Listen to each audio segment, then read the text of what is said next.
Tonight from St. Michael-Albertville High School, week 2 of the high school football season here on QCTV. We've got a good one for you.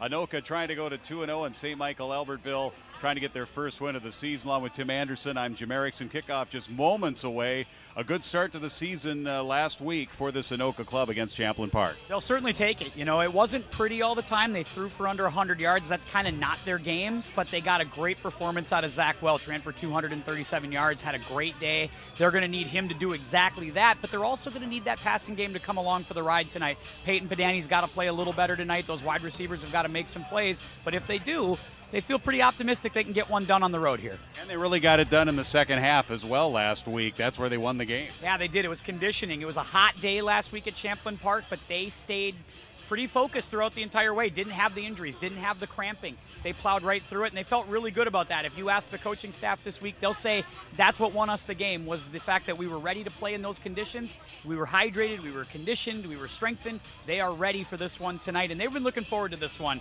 They had some bad memories of playing out here like 5-6 years ago, so they want this one pretty bad tonight. Meanwhile, for their opponent, St. Michael-Albertville, bit of a rebuilding. They got a lot of new offensive players, the skill positions. They're working on that. They dropped their first game of the season last week to Blaine. They're always tough, and they got great tradition here. Always tough. They always got a lot of big players, a lot of guys in the offensive line, those big, strong country kids that can just push you back. And they have a good running back. Sam Anderson's a guy to keep an eye on tonight, number 5. He's going to be all over the field, and where they line him up, I think, is going to be the key. They'll line him up at wide receiver. They'll line him up in a wildcat. They'll line him up at running back. They'll do it all with this kid tonight, and I expect him to have at least a lot of touches and be a big factor for St. Michael-Albertville. All right, Anoka won this matchup a year ago. Kickoff is coming up next on QCTV Sports.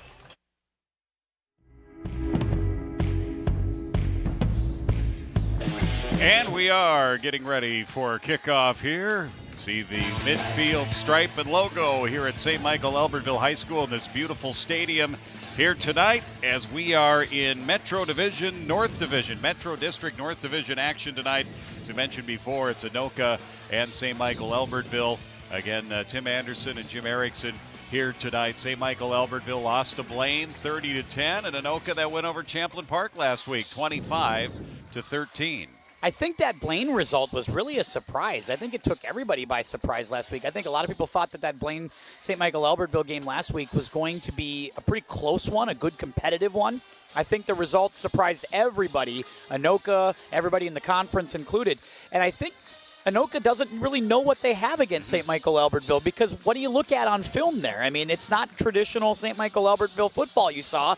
So do you look at last year's film? Do you try to break what you can down from last week? So I still think there's a lot of unknowns with this STMA squad heading into tonight. Well, St. Michael-Albertville, a little bit of a rebuild. They lost their quarterback. They lost their top 3 rushers. They lost their top receivers from last year. Owen Eggy transferred to Stillwater. Jordan Holm is not on the team. He was a guy coming back who they were going to rely on, a big 6'5" receiver. So they're rebuilding a little bit on the offensive side. Meanwhile, on the offense for Anoka, you start with the quarterback coming back in Podani. Well, they've brought a lot of people back on offense, not just Padani, but you bring back Afia Beckway at wide receiver, Trey Borchers at wide receiver. Those are dynamic playmakers. Caden Ban, a young player coming up at the wide receiver position. They also have Brody Lackinen. So they've got weapons on the offense, and they're all guys that have been in the system for a couple of years. So two teams kind of in two different spots when you describe that. Beckway and Mossman will be the deep men here. Keegan Tisch is the kicker. And we'll see that Anoka offense here first off tonight with that sun. You can still see it out on the field at our backs on the western horizon, getting set to set here tonight in this game. First game in September, and we're underway. It'll be Mossman at about the 8. Tries that far side towards the sideline, gets a hole. Nice return across the 30 to the 32-yard line. And that's where the Anoka offense will take over. Special teams tackle there made by Ben Durbis for St. Michael-Albertville. And this comes the offense for Coach Bo Wasserich. Bo Wasserich in his 6th season here at Anoka, and Peyton Badani in his 3rd season as the starter.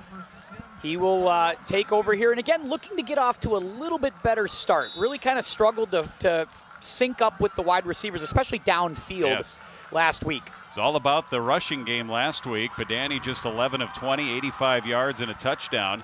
in that win. And there's the snap. Padani was looking at the sideline. That's going to have to be scooped up by the running back, Zach Welch, and he's going to turn nothing into something. How about that for a broken play and a first down pickup? Let's see where he stepped out of bounds. Looks like he stepped down before the marker. He got out to the 40. That looked like disaster. That looked like just an epic proportions disaster, but look at Welch's speed, and then he turns the corner and actually is able to make something happen.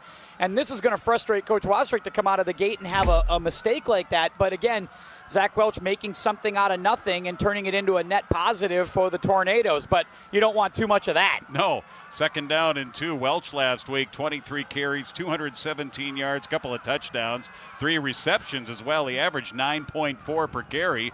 He got 8 on that one. Second down. Padani ready for this one. Low snap in the shotgun. Fade pattern down the far sideline is incomplete. Looking for a Bickway, who had 4 receptions last week. It'll bring up a third down and short. Yeah, really good coverage by Alex Bergen on the far side on Ibekwe. But I like the play call. I like being able to test in a one-on-one situation with your speedy playmaker on the outside. I don't mind that call, especially on second and short, but really good defensive play by Alex Bergen. Padani just under 2,200 yards passing last year, 20 touchdowns, 11 interceptions. 55.8% completion, facing a third down and 2 here. Again, the back is Welch. They go to him, and first down off the right side. Good push from that Anoka offensive line. Brent, Burns, Burton, Jorgensen, and Kriz all up front here for Anoka, getting the start of the big men up front. Pretty experienced offensive line for the Tornadoes, getting a nice push that time. And this is, again, what you see the value of a kid like Zach Welch. Downhill runner, north and south, runs like a linebacker. He played linebacker all last year for the Tornadoes. He'll play there sparingly this year, but he runs like a linebacker, doesn't he? Certainly does. I like that old school approach. Here's Welch again. Cuts it to the inside. He's tough to bring down. He's just shy of the 50-yard line before being tackled by the St. Michael-Albertville defense. Coming up on the tackle was their defensive end, Carter Selberg. It'll be a gain of 4, second down and 6. And when they spread everybody out on Anoka like they did right there, they like to run off tackle and off guard, and that's an example of what Welch was trying to do. You spread everybody out and you try to find a little weakness in the defense. Jaden Myers just checked in on the defensive line. He had a sack last week in the loss to Blaine. Padani, shotgun pass, drops it off to Welch in the open field to the sideline, shy of the first down, knocked out of bounds into night territory at the 47. And it'll be a very similar situation, third and short, coming up here for Anoka. Yeah, I had a player down for a minute, Carter Selberg for the St. Michael-Albertville Knights. He'll get off the field. That play took a little too much time to develop. Padani sails that throw over the top. Welch had to jump to catch it, and that's why the timing was a little off and Welch wasn't able to turn the corner. But it does set up third down and short, and at least a completed pass for Padani, something to get some positive momentum for him. Welch is out of the game, Mossman in. Here comes another third down and 2 for Padani. Snap, handoff, Mossman to the marker, first down. Just got to the 45 and leaned forward for another first down here, and a ball control first drive here so far for Anoka. Absolutely, and they're not afraid to run the football, and this is a little bit of a change, right? Because when you think of Bo Wasserich's teams, you think, oh, they're going to just go spread you out and throw it all over the yard. They're still willing to do that, but when you have running backs like Mossman and Welch, you can run the ball. These teams played last year, September 8th at Anoka. 34-19 Tornadoes, and dead ball foul here on the snap back to Padani. A little bit of a jump here on the offensive line, maybe some timing issues there. False start will back you up 5 yards, do first and 15, and this is not what you want when you are running the ball effectively, to get behind the chains like this, Jim. Now you're first and 15, might be forcing the hand of the offense to start chucking. Zach Welch is back in there. Last year's leading rusher was Terrell Cummings, a senior, 513 yards and 3 touchdowns. And it's been just a great move here by the coaching staff to put Zach in there at running back, both as a receiver and as a running back. He's back in there out of the pistol. Padani to the sideline, and it's caught. Ibekwe makes the catch along the white stripe, and he's got a first down. Those were the throws that Pedani was not able to make last week, and you saw him just feather that one in beautifully over the defender right into the hands of Abekwe. If that's 1 yard shorter, that's a pick. Now watch him just sail this right over the hands of the defender, and that was pretty good coverage by Farrell Kornig. First down and 10. Another first down here for Anoka, their third on this possession. Opening possession of the game, if you're just joining us here, scoreless. Pedani, Welch, big hole, right side, right up the hash marks. He picks up 12 this time, and it's a first down, Tornadoes. And just like any running back, Jim, they start getting a little momentum. The offensive line starts feeling pretty good, getting a little push up front, and it just starts to become easier and easier as the game goes along. So far, so good for the Tornadoes. Welch definitely one of those downhill runners. He's got it again, tries to make the cut, and it looks like the turf monster got him as he tried to cut to the outside because the hole was filled there by one of the defenders. It was Farrell Kornig, outside linebacker, who eventually made the stop. Second down. Yeah, Welch tried to do a jump cut on a dime right there, and that was because there was good pressure up front by St. Michael-Albertville as he tried to bounce it outside, just, tripped and fell on that turf. As you see the clock running, approaching 9 minutes left in this first quarter. What was really impressive last week, Jim, was the drive they had to close the game against Champlain Park. Held the ball for basically 7 minutes to end the game, just running the ball down the throat of the defense. Split wide right is Charlie Hendrickson on the short side of the field. Pedani will go that way for Hendrickson to the end zone. He got stood up and stopped. He's looking around for a flag, but they'll say incidental contact, incomplete, third and long. Yeah, Brock Cornell had the coverage as Hendrickson tried to get to the outside. And actually, that might have been, was that Lackinen 14 on the outside? I'm not sure. But that was pretty good pursuit and pretty good defense. Lackinen's out there now, may have been him. Lackinen, big, tall, junior wide receiver. They do like to throw. Again, when you get a one-on-one matchup, Pedani's not afraid to throw it up there for some of these targets. Get Lackinen on the short side. Three receivers here in the near side of the field. Third down and 12. Pedani pressured, sets up the screen, and it's knocked around and broken up nicely on the defense by Noah Toby as he tried to set up that little middle screen. The pass wasn't right where it needed to be, and St. Michael-Albertville pounced on it, fourth down. Yeah, just a little loose with that pass again by Pedani. That second screen pass that wasn't exactly where it needed to be to move the ball forward. And this is no man's land. You're not going to kick a field goal here from 40 yards out, so you're going to go for it. But, man, you were really hoping to pick up 7-8 there instead of it being a fourth down and 11. Fourth down, Welch in the backfield. Four wide receivers, far hash mark, rolling to the right side, planting, throwing to the boundary. It's knocked away. Lackinen was the intended receiver and it got knocked away, and the St. Michael-Albertville defense, they hold. Knocking it down was the defensive back over there, Muka Arien, and that turns the ball over on downs here to St. Michael-Albertville. That's just a timing route. That ball's got to come out a full second or two faster than it did, waiting for Lackinen to turn. So either Lackinen turned too late or Pedani held the ball too long. But in those out routes, those timing kind of hitch routes, that ball's got to come out on time and in a window, and that time it didn't happen. Here comes St. Michael-Albertville quarterback Caden Seabold on first down and 10, just outside the 20-yard line. Play action pass. Toss it out on the flat.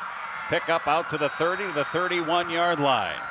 As Gage Kloster made the catch. Gets it out across the 30 to the 31. Nice pickup on first down of close to 6. Nice confidence-boosting kind of play call there from Coach Jared Essler. Seabold does a little play action. Nice little tight end drag out there. Get a little wide open look. Easy throw and catch. Pick yourself up 7 yards. Jared Essler in his 14th season here.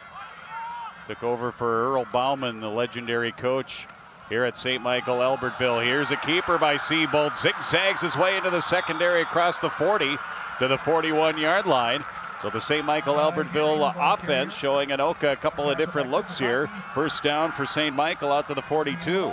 Yeah, kind of like that again, too. A little option play, a little chance for the quarterback to keep it. I think he had the option to probably hand it off if he saw the opening, but if you have the speed that he has, why not keep it and run as much as you can? Seabold went 7 of 20, 82 yards, no touchdowns, no interceptions in the Week 1 loss to Blaine. Knights trying to avoid going 0-2 at home to start the season as they opened up at home last week.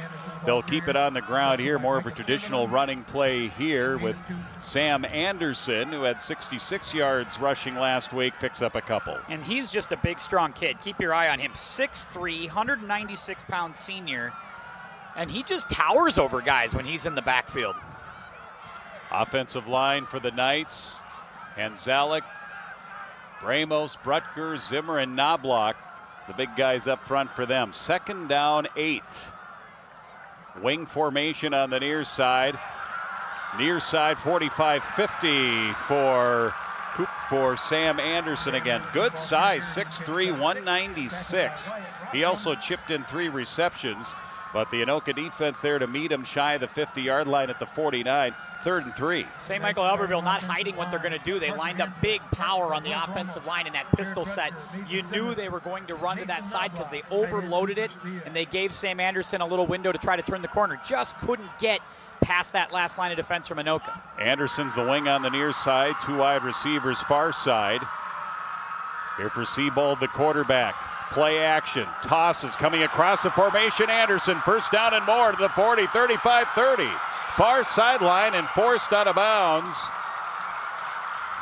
by Anoka's Austin Meyer on that far side, but not before a big pickup here for St. Michael-Albertville as they pick up 23 down to the 27-yard line. 28 will make it 1st and 10. They get the backs to cross in the backfield with Anderson going one way, the other back going the other way. They fake the handoff, and they leave Anderson wide open, which you just can't do.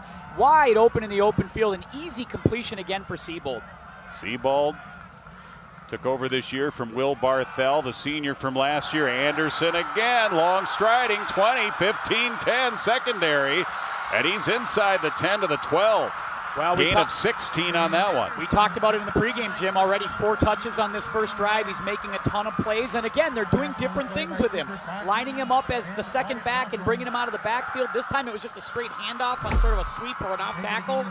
And he's able to get big plays. Take a look at the long stride here, too. Right through that hole and all of a sudden gone. Credit to the Knights offensive line here. They're inside the red zone, inside the 10, 1st and goal.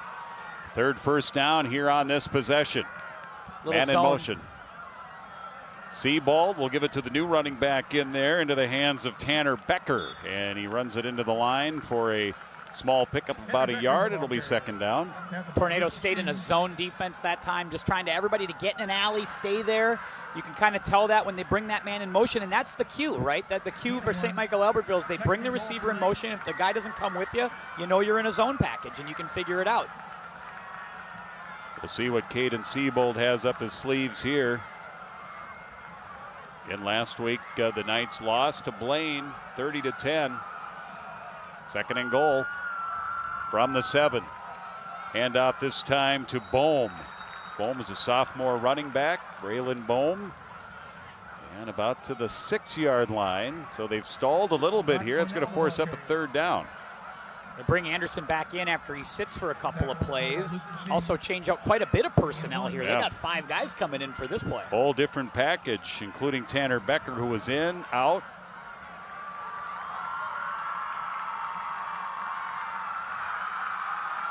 And the quarterback now is Ty Herring.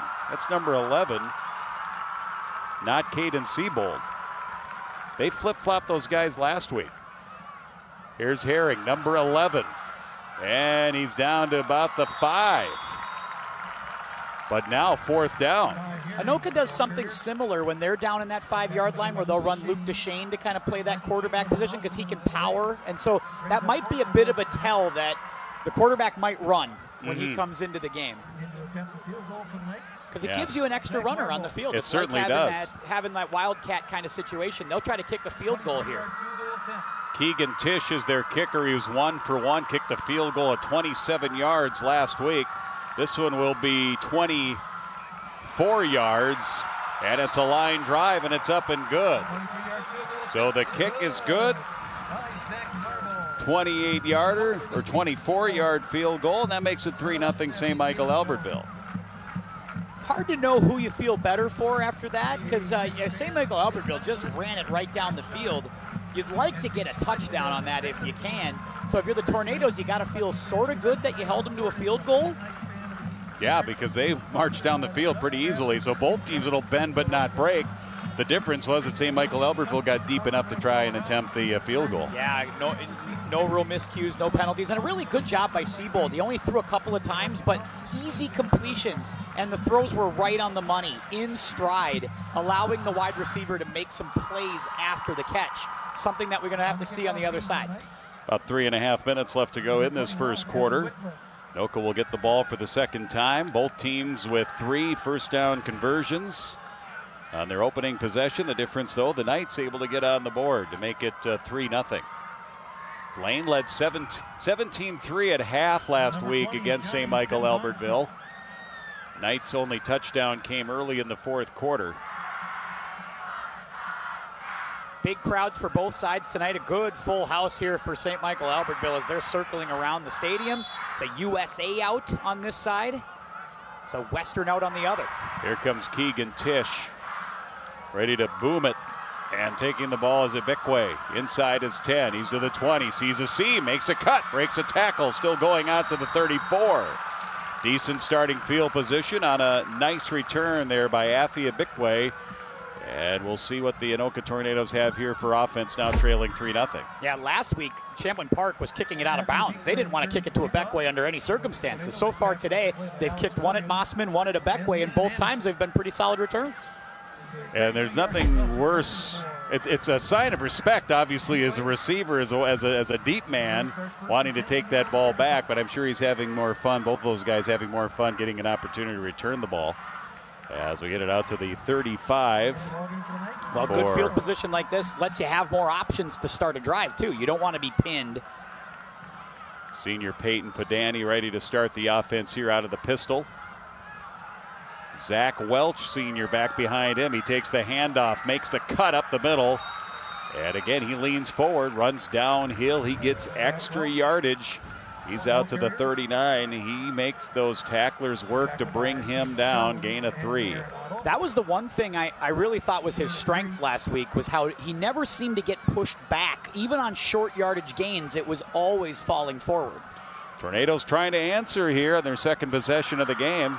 Trying to go at 2-0, ranked 6th in that new Minnesota Star Tribune statewide all classes poll that they've come out with. Padani toss out on the flat, and it's caught.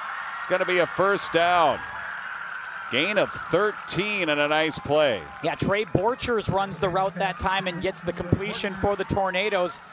Again, the throw's a little bit of a lofter, but it does get there in time. Take a look on the rollout. A little bit soft in the air, a little air under this, but a perfectly right in the chest, at least, of Borchers, where he's able to go and get it and make the play. So that's an effective completion from Padani to Borchers. Nice route, nice throw. 1st and 10 right at the 50 here for Padani. 2 receivers left, 2 right. Throw it over on the far side. Wide receiver screen. Blockers out in front. And it was caught by Charlie Hendrickson. He had 10 receptions last year and a touchdown, and gets his first reception here of this game and first reception of the season. It'll be a gain of about 5. Yeah, officials blow the whistle here. In fact, we might even give him 6. Now they're going to move it back to the 45. Kind of a forgotten man sometimes in now this it's offense. back at the 44. Well, there you go. Mark it down. Kind of a forgotten man in this offense, though, because a lot of the headlines go to Ibekwe and Borchers and young Brody Lackinen they like a lot, but Hendrickson's a big, tall target as well and can really make some plays. That time a nice quick out, get him a chance to get in space and make some plays. Dustin Burton, the big center, 240 pounds over the ball. He snaps it back. Welch tries to get to the corner on the short side of the field, and he will be unable to do so as Farrell Koenig, the senior outside linebacker, 6'4", one of those long, lanky linebackers who can cover a lot of ground, and he makes the tackle for a loss. Boy, he has some really nice instincts. He's made a few really good plays already in this game, got a nose for the ball, as they like to say, because it seems like he's in the backfield fairly quickly. And that time, it's not easy to catch Zach Welch and be the first guy to get him and bring him down, but that's because he's in the right spot. So here's a 3rd down and 6 for Anoka, down 3-0. 3 receivers to the left side and the wide side of the field.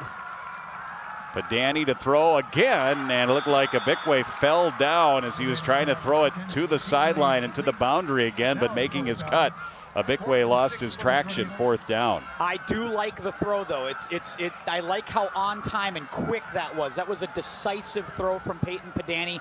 Yeah, just a slippage by the wide receiver, but you have to throw it to the window and hope your wide receiver will get there. We did get a little rain shower here prior to kickoff, just before 6 p.m. tonight. Of course, we play on turf here, so it didn't settle the dust. It settled the little rubber pellets, right? Padani again to the sideline, far side of the field, and that's going to be broken up. Alex Bergen got in front of the intended receiver, Abikwe again, and knocked that ball away.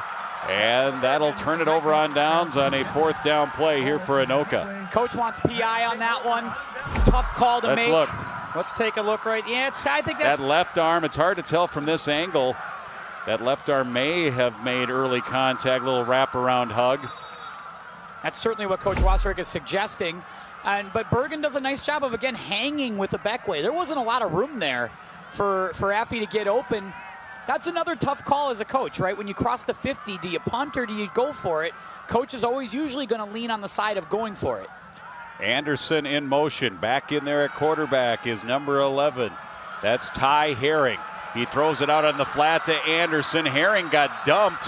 It's going to be roughing the quarterback. The pass is caught, tackled in the backfield. It would have been a loss, but it looks like we're going to get a penalty here against Anoka. Yeah, Cooper Baki made a great play on Anderson, but you're right, late hit on the quarterback. They're going to call that pretty much every time, so that's going to be a 15-yard penalty. Tornadoes can't do stuff like that. No.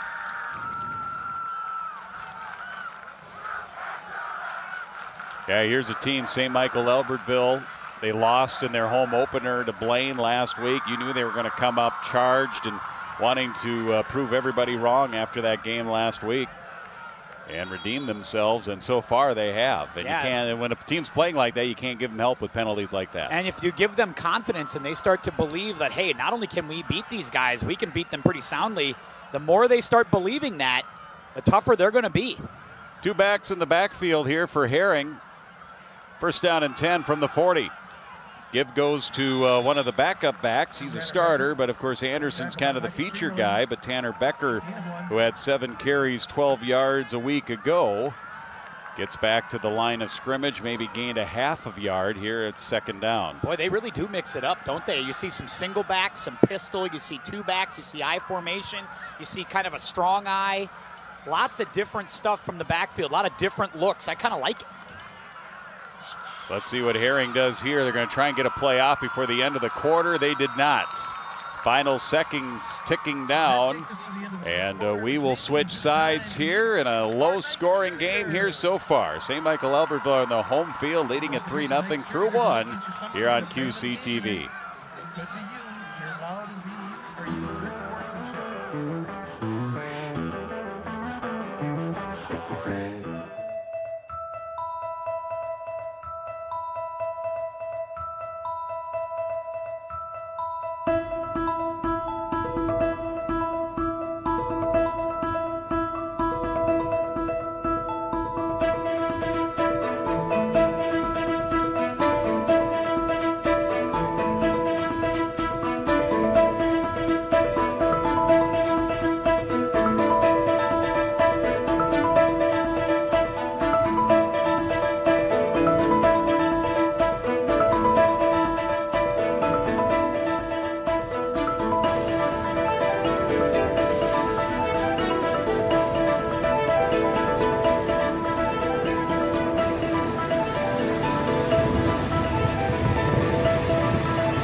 Ready to go here, 2nd quarter. St. Michael-Albertville now right to left here inside the Anoka 40-yard line. Here's Herring, and the give to Anderson dives forward for a gain of 1.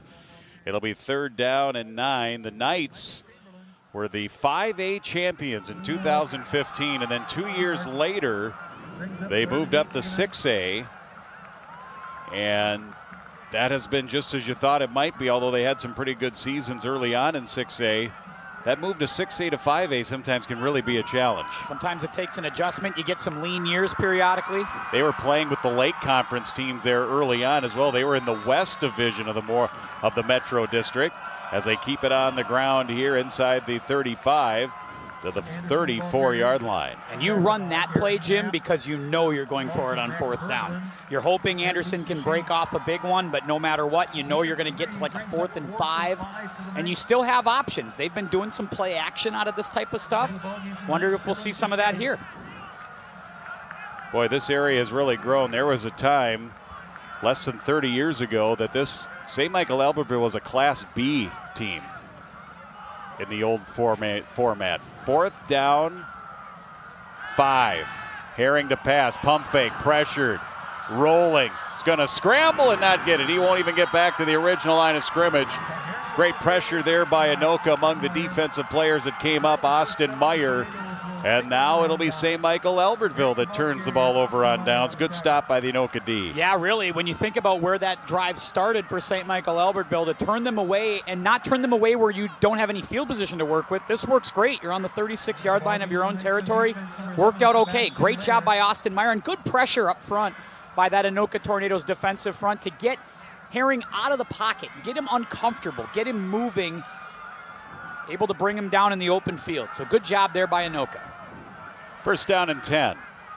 36 here for Anoka. Both teams with 4 first downs. Padani, empty backfield. That means 5 wide receivers. Wide receiver screen over to the far side. It's caught. Leaning forward is Zach Welch, who is a double threat, catching and running. And quickly down the sideline, picks up close to 5. Well, this is where you can get creative with a guy like Zach Welch. You can move him out and make him part of a 5 wide receiver set. Now they bring him into a more standard pistol formation. 3 down linemen here. 3-4 set here for St. Michael-Albertville on the ground. And Welch chugs his way and churns his way for a couple. It'll bring up a 3rd down. 3rd and short. Your whole playbook is in front of you still. You can do a lot of different stuff. Not saying this is 4-down territory, although I know Coach Bo pretty well. I think he probably would like to think that. But you have your playbook in front of you. Take a high percentage play here. Easy completion, maybe something off tackle. 3rd and 3. Ball on the turf. Padani picks it up. He's looking downfield for a big way. Almost made a diving catch, as there was multiple coverage, double coverage down the field, but Bickway still got his hands on that, just out of his reach, and it's 4th down. Well, that play was doomed from Jump Street right there, as you can see our replay from earlier in the game, but this play was really doomed. Bad snap. This one came low at the feet of Padani. He had to kind of move out of the pocket just to buy himself an extra second, and by that point, Bickway's got to break off his route and try to find a way to get open. Very tough to do. So a punting situation here for the Tornadoes. Kellen Brewer in to do the punting. Snap back, left-footed boot. Down that far side, right at the hash mark. And the return man will take it there on the bounce. Propadnik, 6-foot senior. A couple of yards, a little zigging and zagging. And St. Michael-Albertville will have it at their 25-yard line. Those are always dangerous to pick those up on the turf hop like that, but Propadnik decides to go ahead and take it anyway, but those are the ones you usually say run, get as far away from those as you possibly can, but he was able to come get a couple yards out of it. This field here at St. Michael-Albertville, they've been here, gosh, it's probably been, they moved here maybe in 2016, because I was still doing radio games over at the old field in about 2015. But a beautiful setup here, and here's Anderson with a nice 1st down run. Gets it out off tackle to the right side, makes it to the 30-yard line. And among the Anoka players there defensively, Max Berglund for the Tornadoes. Gain of 5, 1st and 5. And the thing about that other field is that it was right on the city line, 50-yard line. To the left was Albertville. To the right was St. Michael. Now we are in St. Michael here. The road here on the other side is Cedar Creek Golf Course. That's Albertville. And here on this side of that road, it's St. Michael. Here's Herring again to Anderson. Makes a nice cut. Leans forward for about 2. And again, it'll be a 3rd down situation. Had to been an interesting negotiation. You can have the golf course, Yes. but we'll get the football stadium. Yeah.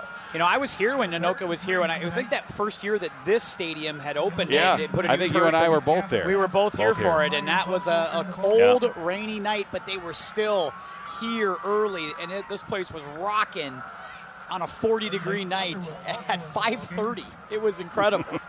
Yeah, a lot of tailgating going on here tonight at St. Michael-Albertville High School. Their team leads at 3-0. Here's a 3rd and 3 on the ground. Anderson, he's not going to get it.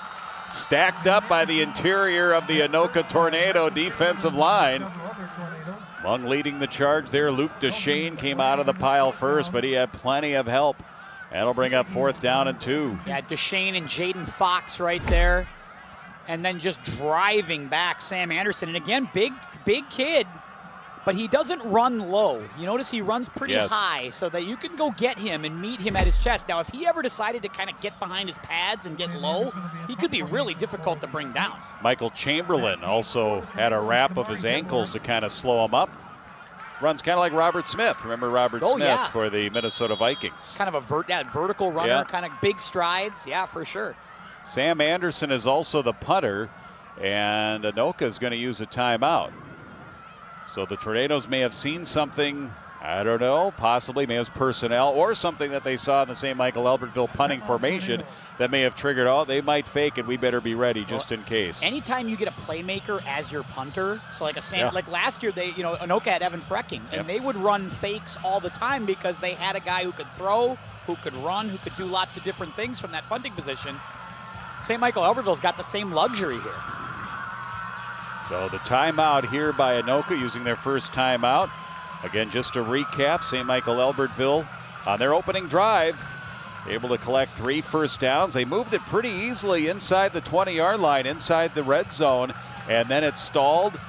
The Anoka defense stiffened up, and then we got ourselves a 23-yard field goal from Tisch for St. Michael-Albertville. Made it 3-0. And that's where we're at now. Yeah, St. Michael-Albertville's gotten a little conservative. They've kind of decided we're just going to run up the middle and be safe and be smart, take care of the football, play field position. Anderson to punt. Hibbler's the punt return man. Anderson will boom it away. Good high punt. Hibbler at the 34, and he's knocked down immediately. How in the world did Muka Arian, a reserve defensive back, boy, did he get down there in a hurry, and he tackled him immediately. No return. 1st and 10, Anoka at their 35. And Kamari Hibbler's fast. I think he was thinking, I've got room. I'm going to be able to make a run. And that was just a great close by Muka Arian. And he just was able to make the play. 5'8" senior, 165. That was fantastic. Great coverage, great tackle. And they mark it at the 34.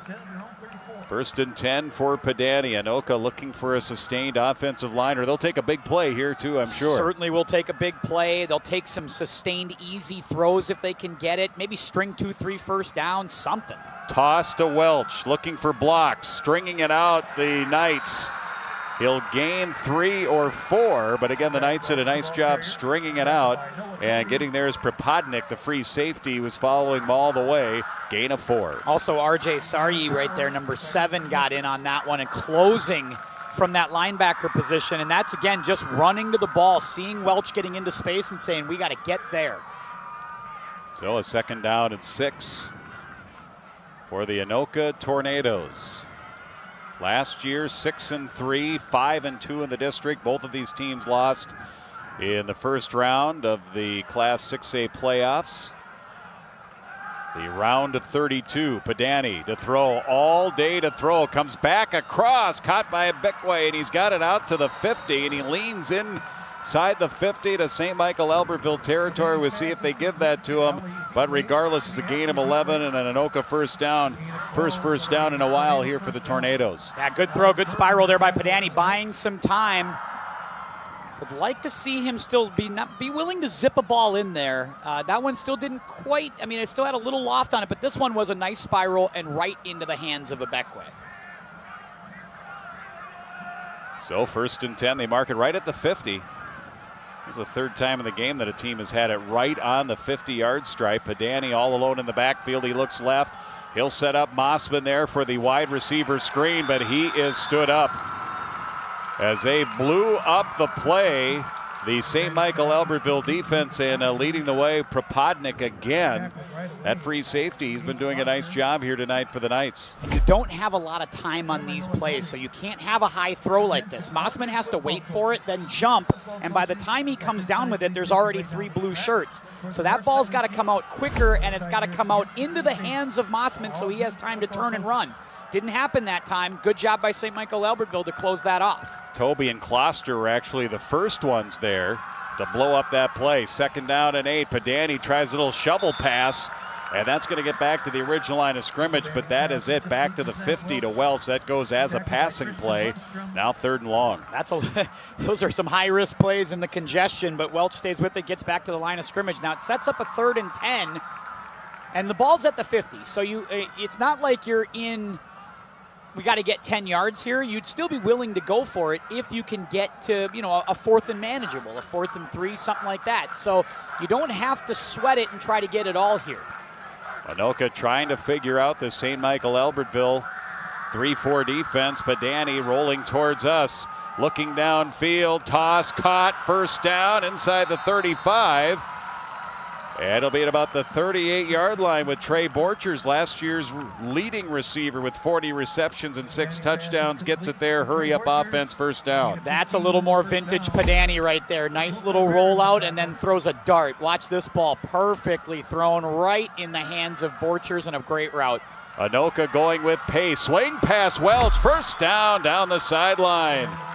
And he's going to get about 13, and back-to-back 1st downs now for the Tornadoes, trailing at 3-0. And yeah, you're right, hurrying it up, playing with pace, changing the tempo, trying not to let St. Michael-Albertville sub out and do something different.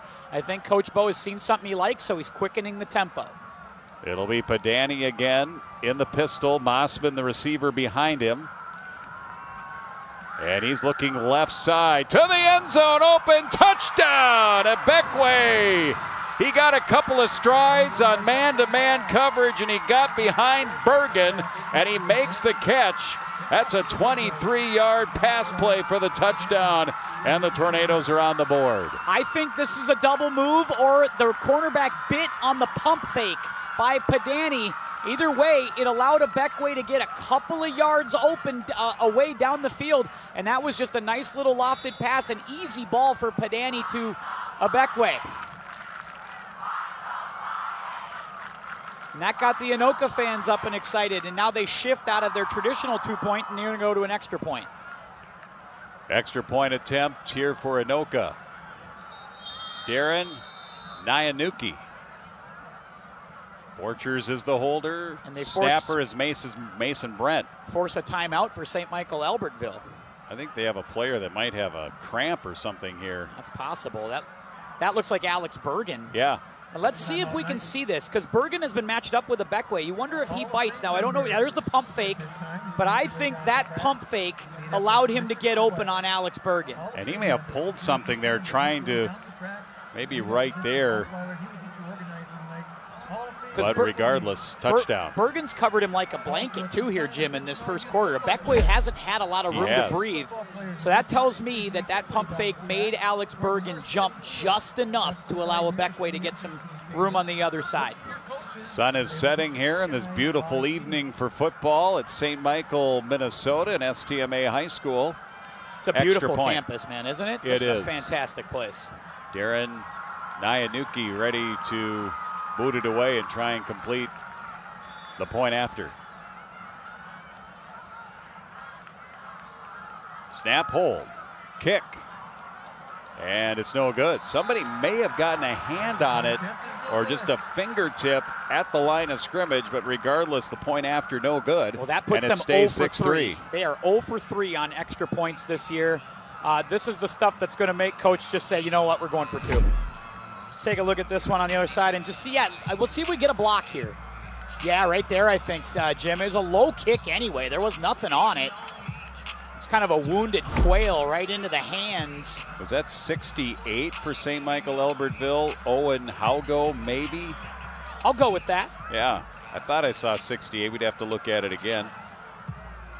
That's the challenge if you're a kicker, and if you're not naturally like somebody who likes to do these extra points, getting that ball up in the air quickly is the challenge for a kicker.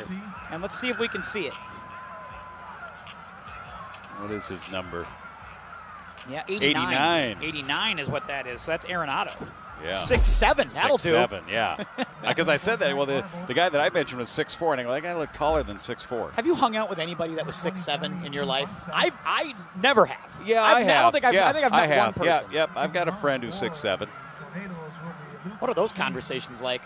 I don't know. I used to call his games in high school way back when from Hinckley Finlayson. So, and he played for the Gophers. You must feel like I feel like I'm with you when we do these stand-ups when I have to look up at you.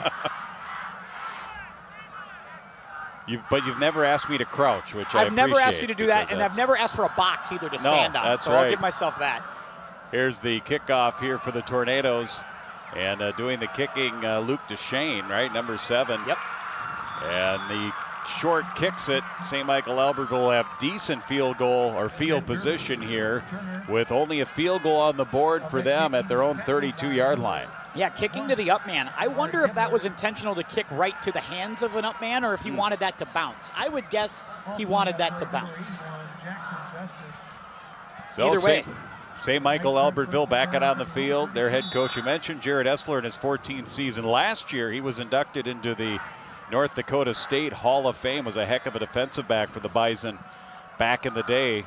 Just as they started and made the move to Division I and started their dominance. Herring, the quarterback, he gives it to Sam Anderson on 1st and 10. He picks up 1. Sam Anderson was all over the field on that first drive, Jim, and since then the Tornadoes have kind of made an adjustment, and he's had a hard time finding space. They have committed to stopping that running game here, and the yardage has been much more difficult to come by here for Sam Anderson. Anderson, 14 carries, 66 yards last week. Ryan Cadea was their top runner last year. He had 913 yards. He was a senior, graduated. 2nd down and 9. Oh, to Anderson's going to throw it wide open down the far sideline to the 30. Into Anoka territory to the 20, down to the 19. A little razzle-dazzle as Ben Durbis, 6'1" senior, and Anoka, they bit on the razzle-dazzle. Absolutely bit on it. Nice job. And again, you bite on it because you believe Sam Anderson's going to run. So what do? You throw a wrinkle at them. Nice call here by St. Michael-Albertville. And again, that defensive back just totally bit on that side of the field and left Durbis wide open. Good recovery, actually, by Cooper Bakke, I take that back, Austin Meyer, just to keep that from being a touchdown. Big first down pickup here for St. Michael-Albertville, their 5th first down of the game. Here comes the keeper by Herring, and he got to the 21. May have lost a yard there. That's good pursuit by the Tornadoes that time. Mossman came up. Parker Seaman also there on that stop. Swarming back at Herring, who has been in the game now for pretty much most of the way since the early part of that first drive. 2nd down and 11. Ball just outside the 20-yard line. Clock running, nearing 2 minutes left here in this tight, low-scoring game. 6-3 Tornadoes. Herring shotgun, receiver to his right, and he'll give to that running back, and the handoff to Brock Cornell. Actually, that's Braylon Bohm. They have 2 number 3s. Cornell plays defense. Braylon Bohm is an offensive player, takes the handoff there, and did not get back to the original line of scrimmage. And make sure you keep track of that there, Jim. There's a quiz at the end to yes, make sure that you know right, which numbers are playing offense and which numbers are playing defense. It's always a little bit of a delay to figure out which one is offense and which one's defense. Anderson the back behind the quarterback Herring. 3rd and 11 from the 20. Tornadoes trying to bend but not break. Herring, pump fake. He goes to the near side to the end zone. Up for grabs and caught! Oh, the coverage was there, but the ball snuck through, and it's a touchdown. How does Landon Propodnik catch this ball? This is just, I think, the defense giving up on the play. They didn't knock this down. Devin Lucas was right there, but somehow Propodnik stays with the play, and a touchdown for St. Michael-Albertville. I thought this was going to get knocked down the whole way. There were two defenders there.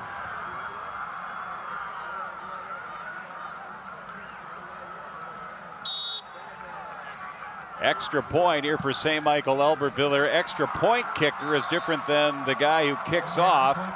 Zach Marble pumps that one through for the extra point, makes it 10-6. Yeah, a little pump fake here, but not enough to change the defense. And yeah, it just looks like Lucas, I don't know if he was shielded off by Propodnik. Let's see. Yeah, right there. I don't know if he lost sight of Propodnik or if Propodnik gave a little bit of a push off, but either way, it looked like Lucas kind of stopped turning for the football and started looking at the defender. And it's like at some point you got to come up and play the ball. Yeah, Mossman was the second one there, but it was basically one-on-one coverage. And that one, just an excellent play by Landon Propodnik to catch with that, to stay with that focus. No question, and that's a big score at the end of a half. Now, there's time here for Anoka. There's 1:25 left to play in the half. You got some choices and some options here. How aggressive do you want to be if you're Coach Bo and the Tornadoes?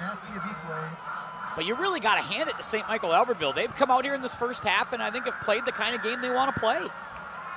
Knights will get the ball to start the second half. Now kicking off, Keegan Tish. Marble had the field goal last week. Marble's their place kicker, and Tish does the kicking off from the 40-yard line here for St. Michael-Albertville. Another squib again. This time will find its way to the deep man. Abikwe tries to swing it all the way to the far side. He gets a block. He has some room. He's to the 40. Turns on his speed. 40, 35, 30. Still going out of bounds. What a return. Abikwe puts Anoka in business inside the St. Michael-Albertville 25.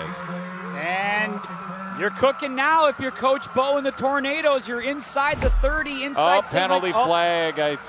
Was this an illegal block in the back? Yeah, it was. Oh, geez. So this one is coming back.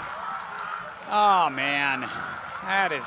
It was right where he changed field, and that is where that's going to happen because he took it from the near side and then reversed field over to the far side. I kept looking for the laundry, and I never saw it. So that's tough because now that basically kills the drive. Yeah. I think you almost... I don't know if Coach Bo's going to sit on it, but let's see if we can see where it was. As they turn, was it? Yeah, right there. Yep. Yeah, that's a good call. And they got beat on that last week, too, against Champlain Park. There was a illegal block in the back that killed a good return last week as well. And there's another one. And I don't know if you needed it. That's the thing. Like, I think Abekwe was ready to turn the corner no matter what. I don't know if you needed to do that block. He could have possibly beat him without that block. But that's a tough decision to make out there because you're trying to get a body on a body. And with that crisscross, that going cross field, you got guys crisscrossing. And that's where it's easy to get somebody in the back and on the wrong side. All the way back to the 10 after the penalty. First down and 10. Pass near side is going to be incomplete. Coach Bo wants PI right there, and Borchers looked like he might have got hit early, but it's pretty close. Pretty good timing by St. Michael-Albertville. Devin Lucas on the coverage. Let's take a look. That's pretty good. Yeah. I mean, that's pretty good defense. That was as the ball was getting there. Landon Propodnik makes a great play right there. That's really good stuff. 1:07 left. Tornadoes do have 2 timeouts left. You want to make sure, too, one thing you don't want to do, turn it over in your own zone here. So you still want to be kind of smart if you're Anoka about what you want to do. 2nd and 10. Padani, sideline and overthrown and incomplete. Brock Cornell on the coverage for the Knights. Intended for Abikwe. Boy, what a change in momentum. You had 3rd down and 10. You might have forced him to a long field goal if you could have got that one incomplete. Maybe gone to the locker room either tied or up 3 in a half where I really don't know if you've played your best football. No. And instead, you know, if you don't convert here, you're punting deep in your own zone, and there's a minute for St. Michael-Albertville to go get more.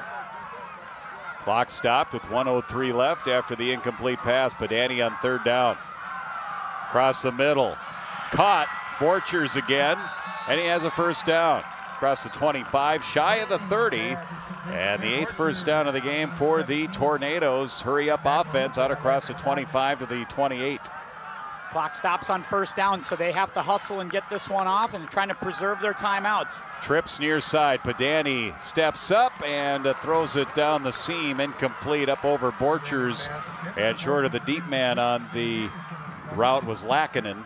And it's incomplete. Stops the clock. 46.6. It does at least. That completion gets you out of your own goal line, right? And so even if you have to punt, if something happens at the end of this drive, it doesn't feel like you are giving St. Michael-Albertville great position. You still don't want to turn the ball over here. You want to be smart. Try to see if you can get something over the middle and let your playmakers break one. Maybe get a big play.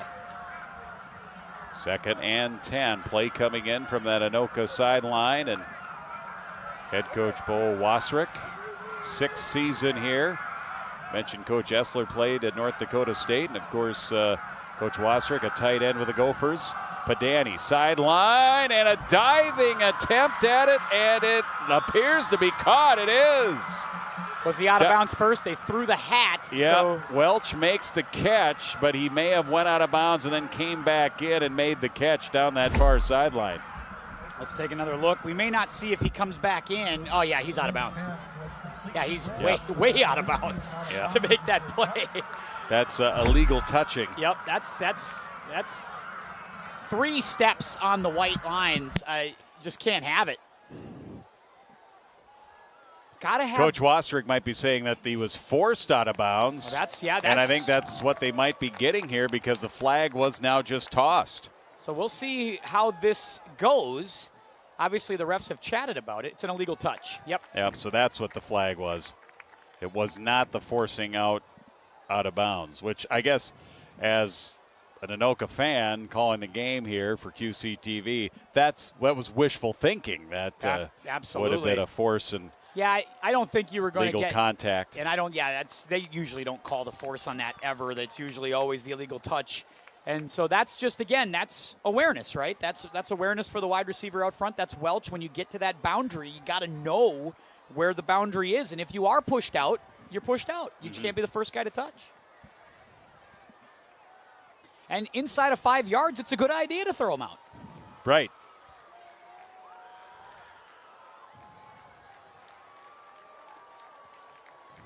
Officials are sorting this out.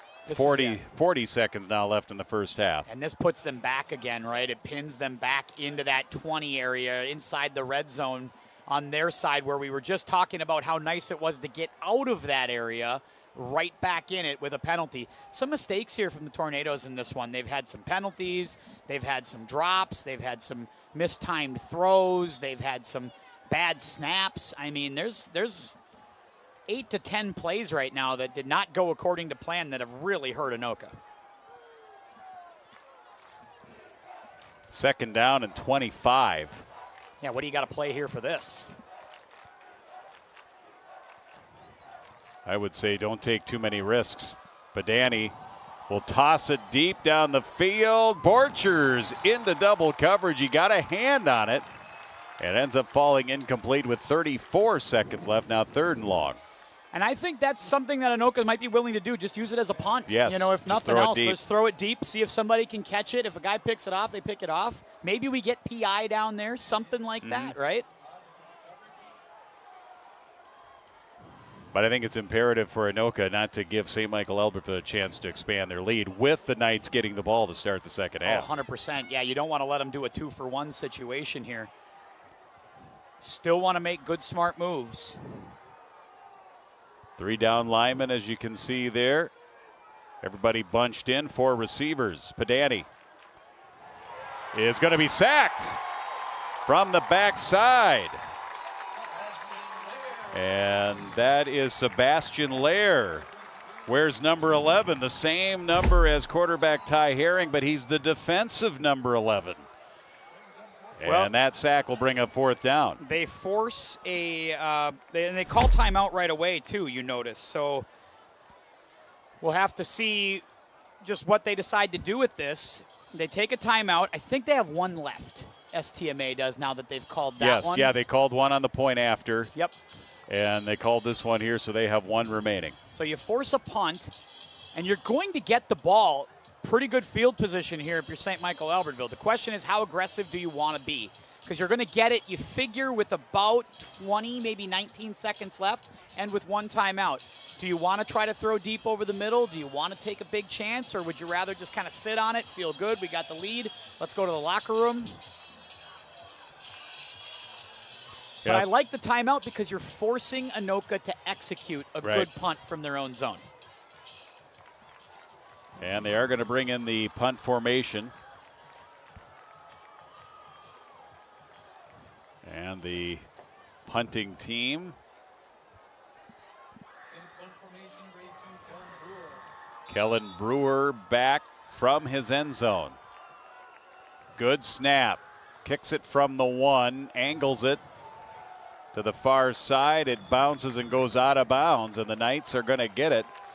Decent position here inside the Anoka 35. He's still marking it at the 30 with 22 seconds left, one timeout, a chance to run a play and then maybe take a shot at the end zone or get in field goal range and expand that lead here for the Knights. Yeah, Coach Bo looks like he was waiting in line at the DMV right there. I think that pose says it all. That was a spiraled 25-yard punt that did not do what they wanted it to do. Because, you give St. Michael-Albertville 22 seconds and field position to work with here. Herring, snap, toss here near side to Becker.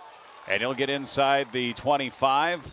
This should and come to the back, 23, though. And then here comes a timeout. There's a flag, though, back at the 23, holding against the Knights. That might be the end of the half for St. Michael-Albertville, because they might say, all right, 1st and 20. Now we don't have a lot of plays here to run in this situation. And again, if you're St. Michael-Albertville, this is great. I mean, you were out of the game at halftime pretty much last week, and now here you are 10-6, right where you want to be. Back to the 40, 1st and 20. Herring, two-step drop, toss down the far side, just out of the reach of the intended receiver. Yeah, he was open, too. He had a step. That was Elijah Lewis, 2 receptions last week in the loss to Blaine. And now 2nd down, clock stopped with 3 seconds left. One more play here in the first half. So this is kind of a prevent look here for the Tornadoes, getting everybody back. They got Kamari Hibbler on the field. I think a Beckway's on the field. This is very much a hands team. DeShane. And they'll take a timeout.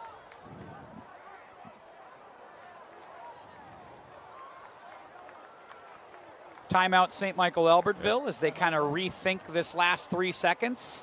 Both of their quarterbacks played last week. Herring was 3 of 6 for 12 yards. Caden Siebold 7 of 20 for 82 yards. And we've seen both quarterbacks attempt passes. We've seen them go to Sam Anderson. And we've seen them take a 10-6 lead on a pass play by Herring, the 20-yard pass play to Propodnik. One of our 2 touchdowns, only touchdown for the Knights here in this first half. And they've done it a lot of different ways, which was one of the things that the Anoka coaches were like, man, we saw a lot of different stuff on film.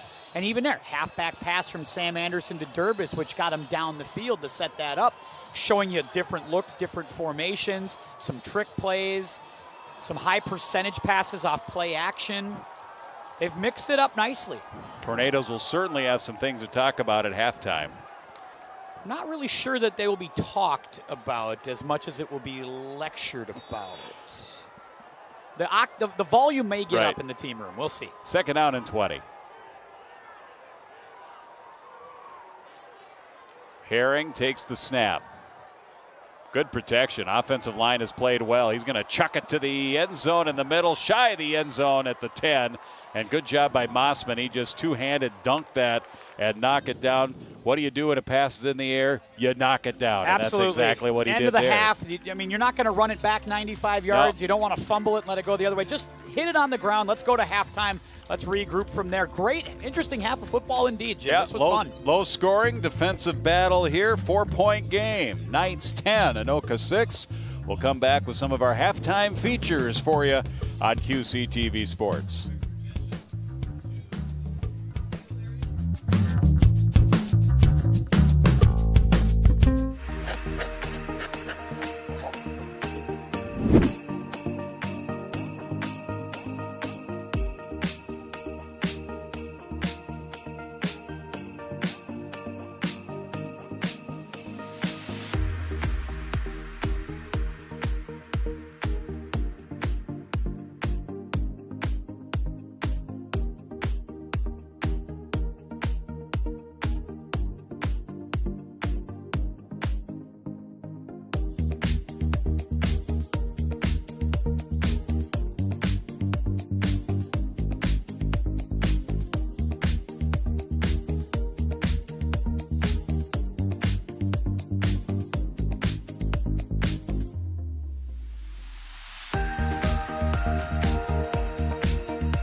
The Andover Huskies will try to avenge their only regular season loss last year as they travel to Mankato West.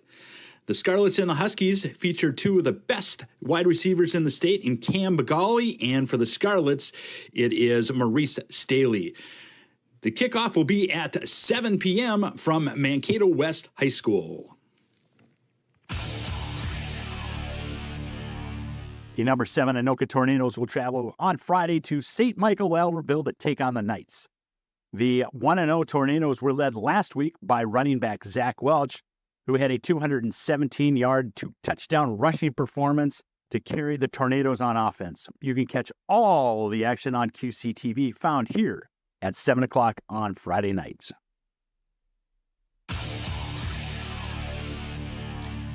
The Champlain Park Rebels looking for their first win as they will travel to number 4 Maple Grove. The Rebels upset the Crimson last year 25-24 as the Rebels turned over the Crimson 3 times, and that was the difference in the game. Game time will be 7 o'clock at Maple Grove High School. Minnesota Roots QCTV Week 2 Top 10 for 5A. The Alexandria Area Cardinals stay at number 1. They'll be hosting Monticello. Number 2, Elk River against number 10 Brainerd. The Warriors cracked the top 10 for the first time this year. Elk River will be hosting them on Friday night. Robbinsdale Armstrong comes in at number 3. They'll be traveling to Harding Humboldt.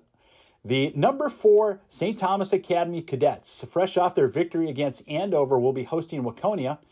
Another big matchup in 5A. Number 5 Rogers will be traveling up to Moorhead. That'll be a classic matchup between two upstart teams in 5A.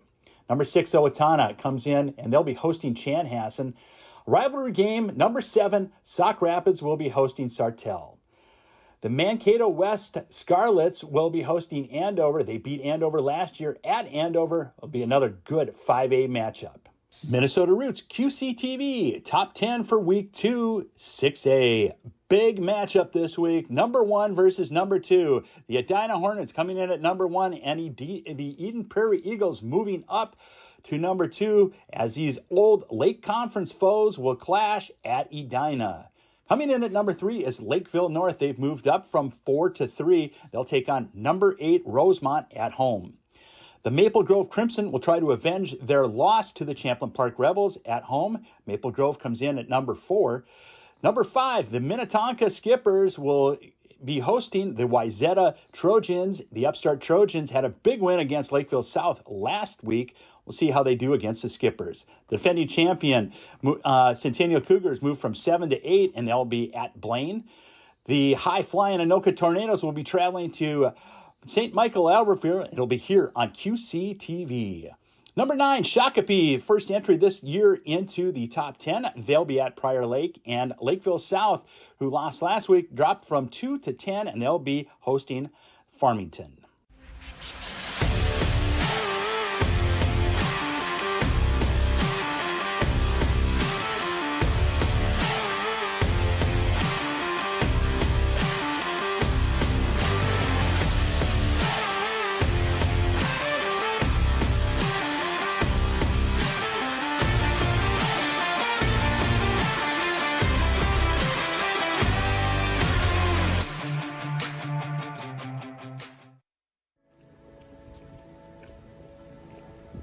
we're doing an open house. So every year we recruit new members, and so applications open August 1st for new members, and it closes on October 1st. And so we are doing an informational session tonight so that people that are interested in the program can learn more about it. If people aren't able to make it tonight, this isn't their only opportunity. We will do other informational interviews where we will explain as well the program. But this is just a great opportunity here tonight to be able to hear what it's all about, what does it mean to be a Master Gardener, what does the commitment look like, and then after we have our open house, we're having our monthly meeting, which we have the fourth Thursday of every month, where we have a special guest, Julie Weisenhorn from the University of Minnesota Extension, who's going to be here to talk about foodscape.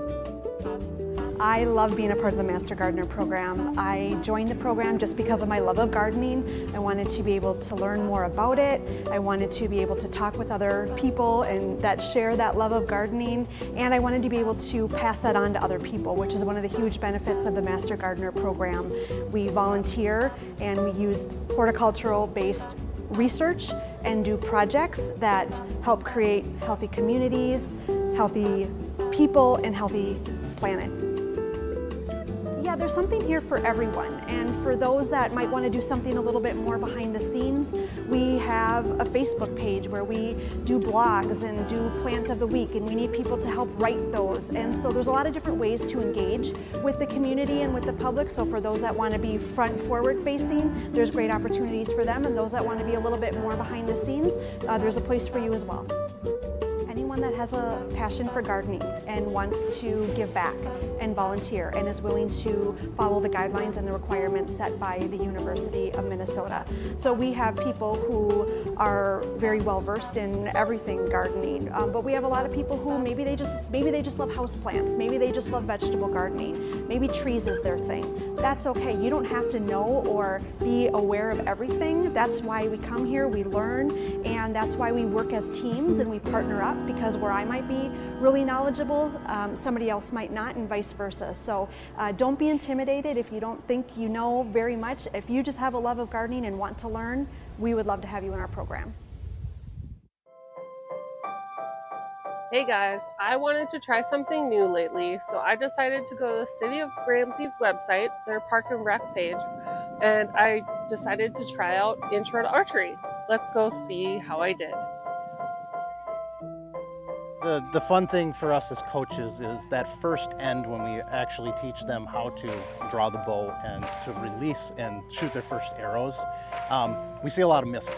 We see the arrows go flying and the kids kind of go, oh wow. And then as we start to make adjustments as coaches, we start to see less arrows move beyond the target and we see more hits on here. So that's like one of the most rewarding things for me as a coach, is being able to see improvement and help that, Hope used the word aha moment. That's one of our big things, is seeing those aha moments or hearing a child on the line say yes when they hit the X. You know, it's super rewarding. Hey Leslie, it was your Yes. first time shooting a bow. What'd you think? I am weak. You have to be strong and you're pulling back. It's like the tension is harder than you think. I think I did pretty well. My last one was in the blue. I don't remember when my third one was. I'm happy. I just honestly, there's so much like self-improvement. I don't know if you put it that way, but I've learned so many lessons just coming up through it. And then being able to just help other people reach those, or like have like an aha moment, like they figure out something that transforms their shot for the better. Helping people get to that is so satisfying. It's so great. It's just really cool to watch. The instructors were really nice and talked us through all of it, giving us tips on how to hold the bow, a good stance, and to think about the wind. It's very windy, so it really affects things. I had some trouble shooting earlier because when you're at full draw, when you have all that weight, and then you're basically a sail, so it's really important to stay solid through the whole thing. But if you're blowing around like that, it makes a big difference. So yeah, the weather, definitely, you have to take that into account. And like, there were times where I'd be up on the line and I'd just have to wait a solid 30 seconds for gusts to go by so I could actually have time. So a lot of it is thinking through, how can I handle the weather? And yeah, I enjoyed that.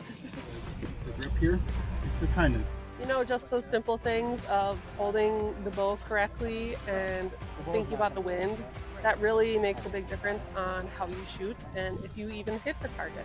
So, just things that make sense once you actually know how the sport works.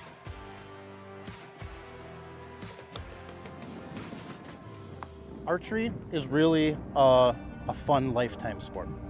Something that's super easy to get into. You can always find a local pro shop. Go out there, try some different bows. Most of the pro shops do have programs for, like we did here, on an extended basis, more of the 6 to 8 week programs where we can really develop, you know, hunters, bow hunter, whether you're a bow hunter or just want to do it in your free time. You're 6 years old all the way up to 80 years old. We don't care. We'll come teach you how to do this sport. It's really rewarding. It's really fun. Honestly, like, don't be afraid to be a beginner. Don't be afraid to be bad at it. I've been doing it for like over 10 years and I still have days where I'm bad at it. Nobody's perfect. So you just have to try. Just reach out, find a place and try, because you never know. Like, it could be the greatest thing you do. Try archery. Reach out to local pro shop. Go have fun. Go shoot some arrows. Even if you don't own equipment, most shops have free equipment that you can use to do it. Go try it. It's a lot of fun.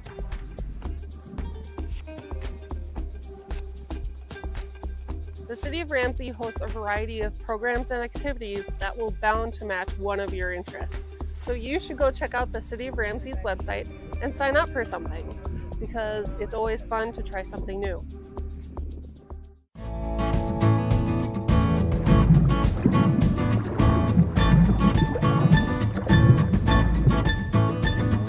Game Fair returned to the City of Ramsey in 2024 and was a great turnout.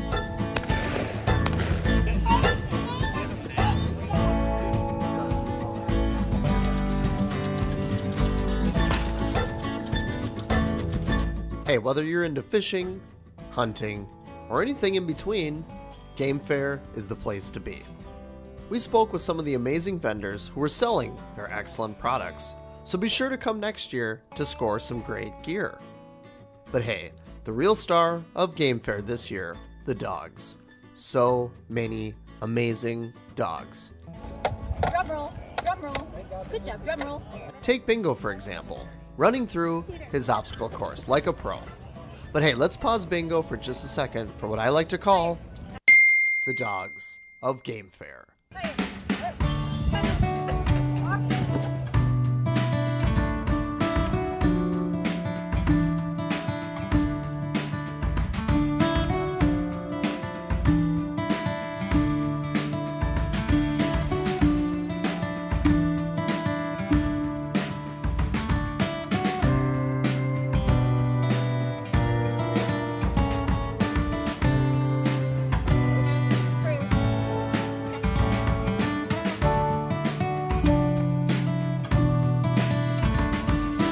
If you missed Game Fair this year, no sweat. Be sure to mark your calendars for next year when Game Fair returns to the City of Ramsey in 2025.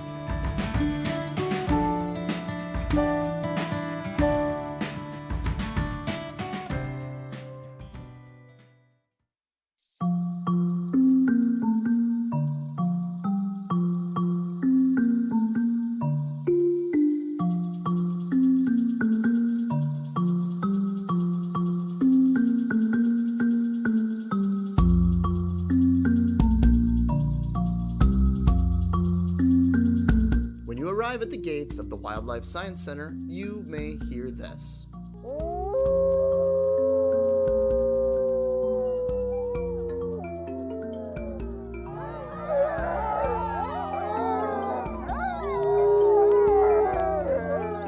This is Peggy Callahan, and she is communicating with some of her wolves. The Wildlife Science Center is a nonprofit organization that houses the largest wolf pack in Minnesota.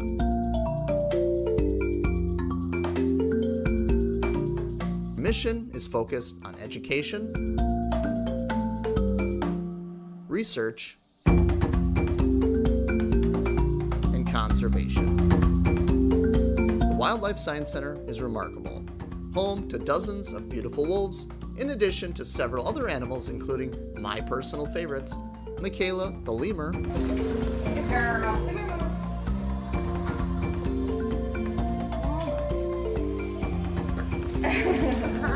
Is she cool? and Clyde, the porcupine. Hi, Clyde, buddy.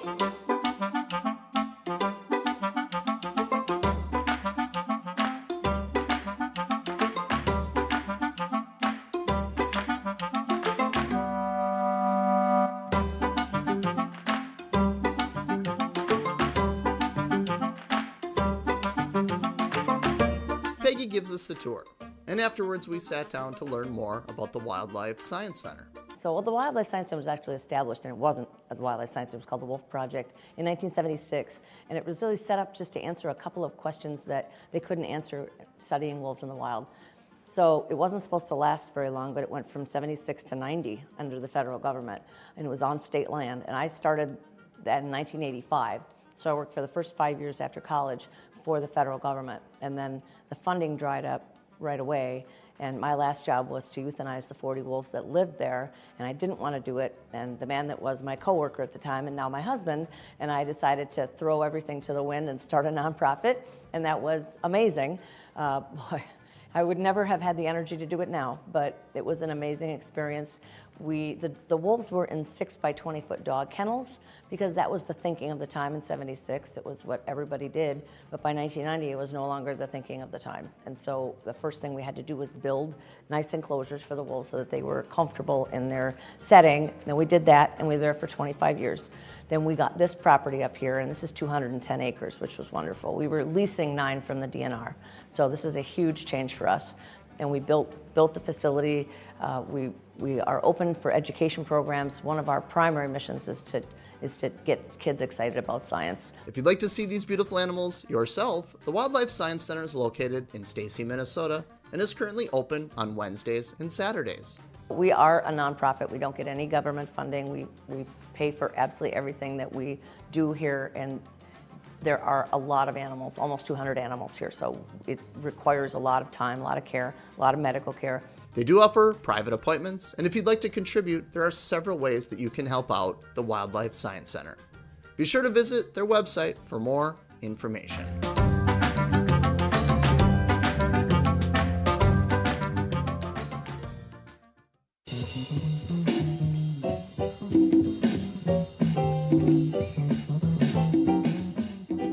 The United for Community event has been going on for over 10 years. This signature event, our backpack giveaway and back to school night, is really for everyone, and it's most especially for those who are getting ready to go back to school in the fall.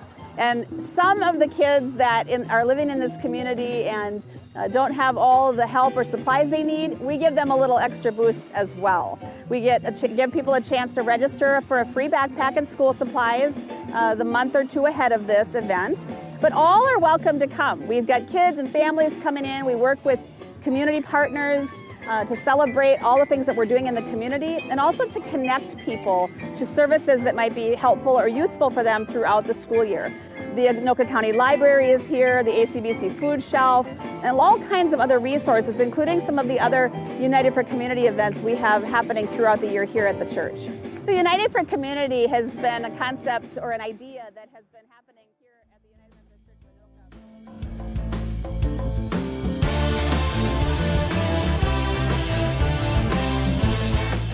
Church. Back here at St. Michael-Albertville High School, 10-6. Knights and Tornadoes. Both teams had some early offensive success in this game. They moved the ball really in their first possessions pretty easily, and then the defense stiffened up as we went. Yeah, it started off pretty good for both teams. Sam Anderson catching a little play action swing out of the backfield, gets a big gainer. They were able to take it all the way down. Anderson, again, another big play there. He touched the ball a ton in that first series, and they were able to move it nicely, but they had to settle for a field goal as they stalled out inside the 15. Extra field goal was good. Second quarter rolls around. Tornadoes trying to find a little mojo, and they do right here. A little swing to Zach Welch.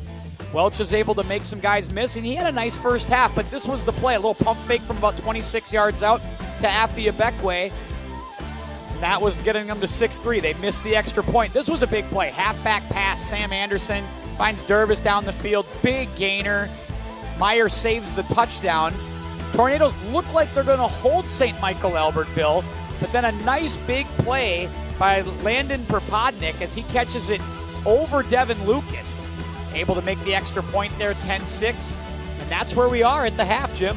Yeah, that one long play, that halfback option, that really turned the field. It flipped the field position for the rest of that half. They got that touchdown, and Anoka just could not answer the rest of the way. And as we mentioned before, going into halftime, St. Michael-Albertville will get this ball to start the second half. So it's imperative for the Anoka defense to come out ready to try and get the ball to the offense. And then we'll see what kind of adjustments Anoka made offensively going into the half. Yeah, a lot of penalties and some mistakes. There was a bad snap to open the game. They were able to make up for it, but they just had little things. It's not even so much in penalties, Jim. It's just little stuff. A pass a little bit too high, a snap at the feet. Just a little mistake here and there, and it ends up leading to negative yards. Penalties, a block in the back that negates a 70-yard kickoff return. There's just all kinds of stuff that the Tornadoes need to try to clean up here in the second half. St. Michael-Albertville just got to keep doing what you're doing. Yeah. Keep it a close game, keep moving the football, play the field position game, and when you get an opportunity, take it. First downs, Anoka had 8 in the first half. St. Michael-Albertville had 5 first downs in that first half. And it's a battle here. Anoka trying to go to 2-0, and St. Michael-Albertville trying to even their record at 1-1 here in week number 2 of the season. Thanks for everybody for joining us here tonight. Along with Tim Anderson, I'm Jim Erickson and our QCTV crew. Broadcasting, webcasting, and telecasting this one here tonight for you. That's what we are, Jim. Just all purpose. All purpose. Can do it all. Kind of like Zach Welch, all-purpose back. Yeah, I thought they did a nice job of getting him in space. They started bottling him up the middle, St. Michael-Albertville, so Anoka was moving him out, having him catch balls out of the backfield, having him on swing routes, little smoke routes, all kinds of stuff to try to keep him involved. DeShane to kick this off here for the Tornadoes in the second half. And the deep men for St. Michael-Albertville, Tanner Becker and Landon Propodnik. Kick it from the near sideline. Looks like Alex Bergen back there to receive. Yeah, Bergen is back deep here this time around on the kick return.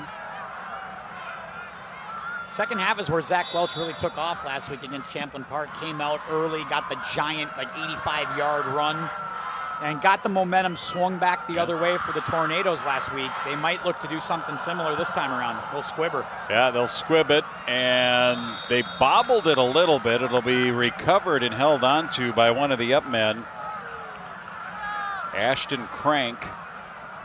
Well, he had to do it too, Jim, because it was touched by a lineman off the kickoff. So somebody got a hand on it, so it came out wobbly, and he had to fall on it at the 35-yard line. It's pretty good awareness by the up man for St. Michael-Albertville, because if you don't see that that's touched, you might let that one go a little bit, but he had to just fall on that. So first play of the second half here for St. Michael-Albertville from their 35. Quarterback Herring and Anoka defender Javen Starks jumped across the line. It'll be a free 5 yards here for the Knights to start out their opening possession of the half. Starks playing at outside linebacker, and he was clearly maybe smelling a blitz, or he was going to try to rush up on Herring at quarterback. So you do a little hard count, see if you can get the guy to jump, and he did, and now 1st and 5. Herring with Becker behind him. And they give to Becker straight up the middle to the 42. 2nd down and 3. That game last week for Anoka, it was 6-6 at half between the Rebels and the Tornadoes at Champlin Park. And then Anoka outscored the Rebels 19-7 in that second half to come away 25-13. They're hoping for a similar second half here tonight. Now, they'd certainly take it, that's for sure. But the one thing you got to stop doing is committing penalties. I think they're right around 65 yards of penalties at this stage of the game. 2nd and 3. Man in motion. Herring, this time handoff to Bohm. Braylon Bohm, shy of the first down, gain of 2, 3rd and 1. And these are the downs that St. Michael-Albertville is okay being in. They don't mind 3rd and short, 3rd and 1. They got a lot of options in the playbook. I've liked a lot of the mixing of formations from St. Michael-Albertville in this game. Parker Seaman also in on that play. Subbing in for the Knights. And they'll adjust their personnel here. Herring shuttles the play in. Ty Herring, one of the two-headed quarterback situation here. They flip-flopped here between the two guys. And it's going to be a quarterback sneak. Good old-fashioned, very safe play. Leans forward. Good push from the interior offensive line. First down here for the Knights. Their 6th of the game. Good start there for St. Michael-Albertville. You take advantage of that penalty, and you go and get yourself a first down. And again, get yourself closer to midfield, and this is the kind of game you want to do if you're St. Michael-Albertville. Play the field position game, because even if you get shut down here, you can punt it, and you can pin the Tornadoes deep. 1st and 10 from their 46. Becker in the backfield. Play action to him. Herring's going to keep. He's flushed deep, able to turn the corner and still get 3, maybe 4 to that far sideline here for the Knights nearing midfield. Couple of missed tackles. Good job by Kamari Hibbler to come on up and make the play to get him out of bounds. That was another example of a snap kind of throwing the timing of the play off. That snap came in a little high, forced Herring to get out of the pocket and run, and a nice job of just making something, getting 2 yards on that play. Ball resting at the 48-yard line. Play went out of bounds. Clock stop at 10-10. We're just underway in the second half and a close one tonight in week 2. Herring, handoff Becker. Outside the hash marks, stood up, makes it to the 50. Gonna find the ball resting right on that 50-yard line again. 2nd and 6. Yeah, maybe 2 yards on that play. Nice job of pursuit. Again by those linebackers. Parker Seaman gets in there first for the Tornadoes. Meeting the running back right at the hole.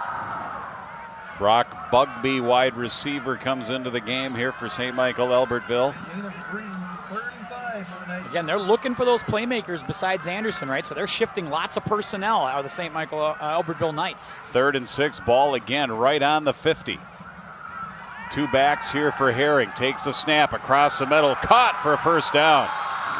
Inside Anoka territory to the 40-yard line, he finds Elijah Lewis. Couple of receptions last week. First down Knights, 2nd of this possession. You know what I like about that, though, Jim? This is what I talk about. When you throw with confidence in these timing routes, you have got to zip one in there. And that's exactly what Herring does. They don't throw it a ton, but when they have thrown it tonight, they have thrown it with precision and confidence, and they are throwing with speed. They're zipping that ball out of there. First down, Knights. Power formation here to the right side, and they give it right up the middle. Gain of a couple here. Down to the 38-yard line. 2nd and 8, and a late flag. Anoka was pointing the other way. Let's see what this flag. I don't know, did they get a taunt here or something? What happened? Who's yelling? Or is this on St. Michael? Aaron Knapp, the outside linebacker, reacted negatively to what the official told him. Well, if this is a personal foul because you're talking or you're doing something unsportsmanlike, you can't have it. Let's see. Personal foul. Yep. Oh yeah. You can't have it. You can't when you're trailing in a football game, you have got to just play. Let's see if we can see what it right. What happened there? Did he just hold it? The play continued? Oh, I don't know about that. Unless he was just holding onto his leg, but what was that? 69. Max Berglund. So he got caught with a St. Michael-Albertville player, and maybe he didn't let him go, or the ref determined he didn't let him go in time. 15-yard penalty, Knights in business, 23-yard line. Herring play action, pocket collapsing, and he scrambles and he's got room. 15-10, bust it to the outside to about the 5. Big pickup there of 18 yards on a scramble. Looked like it was going to be a sack, but again, Herring did a nice job improvising And it's a first down, Knights. Yeah, I'll tell you what, the Tornadoes have committed 3 or 4 personal foul penalties tonight, and every time it hurts, every single time. And that time Herring makes them pay. Good penetration by the defense of Anoka, but Herring just steps up and has nothing but open field in front of him, makes a big play, and sets up 1st and goal. From the 5-yard line. And that'll put Herring under center out of the I formation. 2 tight ends. From that left hash mark, Herring, toss to Becker, waiting for the blocks to develop. He gets down to about the 1, and then he's dumped there. 2nd and goal. St. Michael, you get the vibe, Jim. They're starting to do kind of whatever they want offensively. They can run it left, run it right.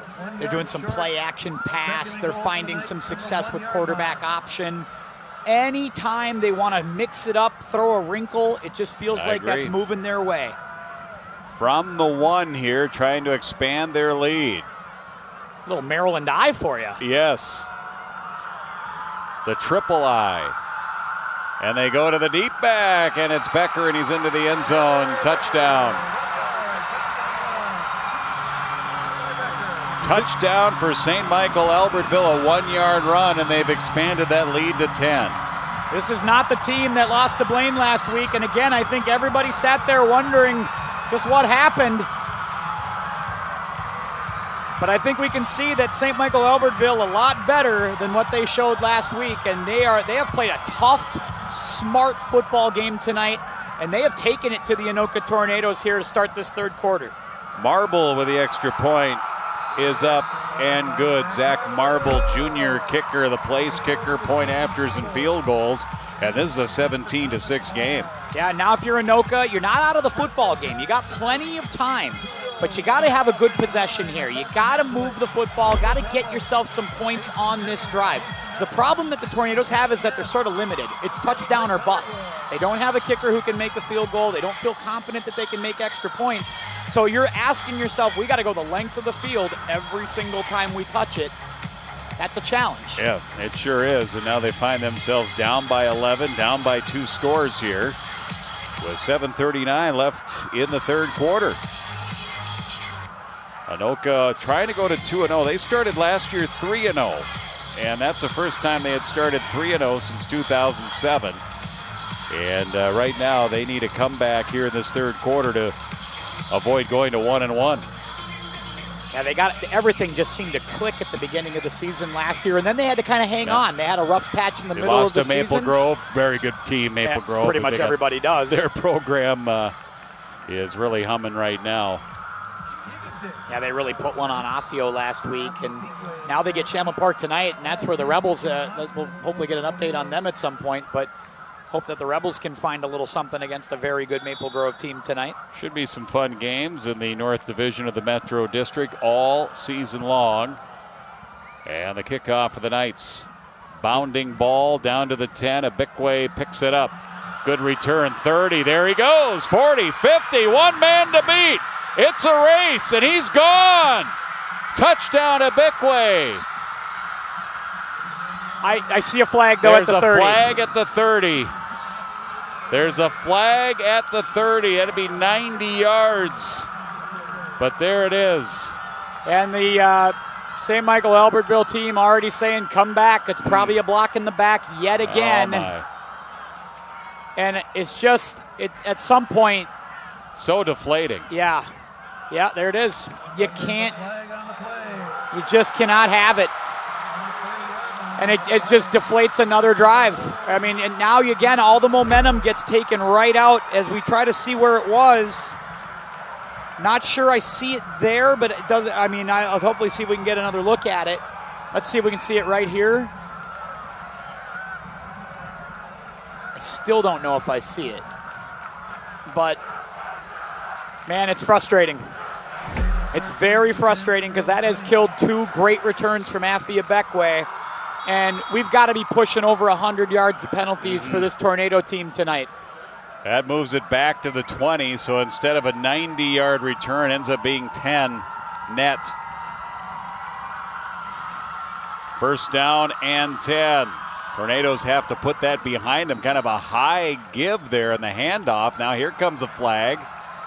after the play on the handoff to Welch, who actually had that ball up by his shoulder pads, had to control that running through the hole. They gave him 3, but let's sort out the flag. I'll tell you what, if this is on Anoka, somebody's got to talk it over on the sidelines, maybe just get a reset. We'll see who this is on. Yeah, you're right, it was a high give. Welch did a good job of hanging on to that at his ears. Personal foul. Oh, my goodness. And offsetting personal fouls. So let's just redo first down again. So there's some stuff going on down on the field between the two teams. It's very important here, though, if you're Anoka and you've committed a lot of penalties. And coach is just exasperated here. You can see the frustration there on his face. If you've had this, you got to just play football. You're only a couple scores down. You can't worry about chirping with the other side or pushing and shoving. You just got to do your thing. And you can see after the play there must be a little, right there, a little push and shove with 84. Yeah, Second and 7. Padani, Welch up the middle, and he busts it. 40. He is gone. 77 yards for Welch, right up the middle. No protection deep. And he beat everybody to the point of attack. 77-yard run. No flags either. Yeah, that's the first thing you look at. Zach Welch was shot out of a cannon there. I mean, he was in the next level faster than you could blink, and he was gone. And there wasn't anybody getting close. Look at this, the way he hits this hole. Safeties were up tight to guard against the run, and look at, they converged. They ran into each other, Keystone Cops. And then Welch goes 77 yards. Got to be his longest career run that he's had right there, and a big one here. That's just what the doctor ordered for Anoka. They've cut it to 5. Well, he actually had an 85-yard run to open the second half last week, but he didn't get in the end zone. They had it at their own 5 after a penalty, and he got down to the 5 on the other side. So his second longest run. Second longest run, but that's what he can bring you is the big play ability, right? And you're never out of a game if you've got game breakers. Tornadoes have a big game-breaking play right there from Welch for the second week in a row. They had to have it, and just like that, they're back in the football game. The Knights will use a timeout again on special teams and on the extra point. I do not believe that they will kick an extra point, Anoka will, for the rest of the night. And you know what? I don't think you have to. In this kind of play, if you've got Zach Welch who you feel like can lean forward and get you 2 yards anytime, so why wouldn't you do that? Well, as Leroy Horde used to say, if you need 2 yards, I'll get you 2 yards. If you need 5 yards, I'll get you 2 yards. And this is the mix where he can actually get you all of it. Exactly. And you see Welch, if you stand next to him, first of all, he's a big, strong kid. And that's evident the way he runs. Yeah, and that's where the speed is where I'm still shocked by it. As linebacker, he was a fast, kind of smaller linebacker, but again, that's linebacker. It's a different thing when you're put into the running back position. But his second gear is faster than most. There's not a lot of guys faster than Zach Welch in pads.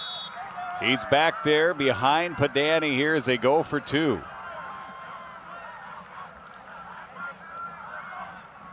Padani, toss, Welch. Looking for a hole. He leans forward. Did he make it? He did. 2-point conversion is good. And the Tornadoes have cut it to 3 at 17-14.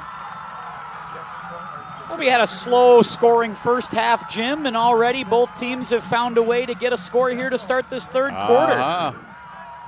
Let's take a look at this. This is on a pitch. These are kind of scary plays to run, but Welch, again, hits the hole and just kind of squeezes into the little gap that's there, and since he doesn't get pushed back, all he's got to do is fall forward, and he gets it.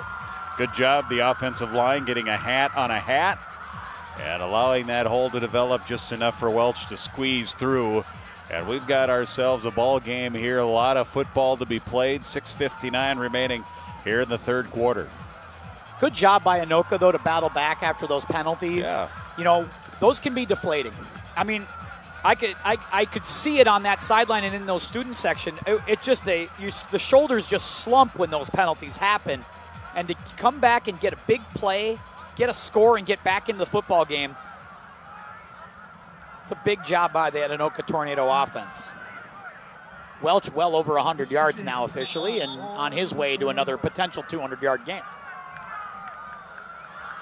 Again, Alex Bergen back deep here with the kick up and coming by Luke Duchesne here for Anoka. And he will angle it here to the near side, to the second deep man, to the 10, to the 15. 20-yard line, and that'll be it. Good swarming coverage on special teams for Anoka. And St. Michael-Albertville will get it here, first down and 10. Becker on the return.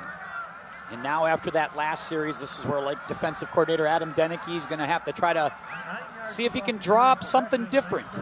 See if he can make an adjustment back to what St. Michael-Albertville was doing. We talked about on the last drive, St. Michael-Albertville looked like they were moving the chess pieces brilliantly. Now the defense has to make an adjustment for the Tornadoes. Herring at quarterback, lone back behind him. It's the pistol and the handoff Anderson. Off of that deep eye, kind of able to pick his way through the hole and get a first down pickup of 4 yards here in the opening play of the possession. Yeah, picking up 3 yards at a shot here, and they're using different guys. They're trying to find playmakers so that it's not all Sam Anderson-centric, right? You want to find different guys who can step up and make plays, and to their credit tonight, they've gotten that. I think Herring's played really well. They've had some nice plays from Lewis at wide receiver. Obviously, Durbis made the big catch. So they're finding guys to step up and make plays. 2nd and 6. Out of that wing formation. Deep handoff. Maybe 2 across the 25 to the 26-yard line for St. Michael-Albertville. That time, Braylon Bohm. He wears number 3. Anderson wears number 5. You can't miss Sam Anderson. He's a creature. I mean, 6'3". Probably see him in a hallway somewhere. You can spot him. Just start, turn around, walk the other way. 3rd and 5. Big third down here for the Anoka defense. Wanting to get that ball back quickly if they can. Number 49, Tyler Tyndall, big fullback, throw near side, caught, reaching forward. Is it enough for a first down? You do believe it is. Good reach there by the receiver, that completed pass to Ben Durbis. And it's going to be close, and yeah, it's enough for a first down. They move the sticks. 1st and 10, St. Michael-Albertville. I continue to contend. What I really like about Herring is that it's decisive. He does not sit and pat the ball. It is like 2 steps out, 3 steps out. And he's not sitting there worrying about where it's going. He's just going to zip a ball in there and have his receiver make a play.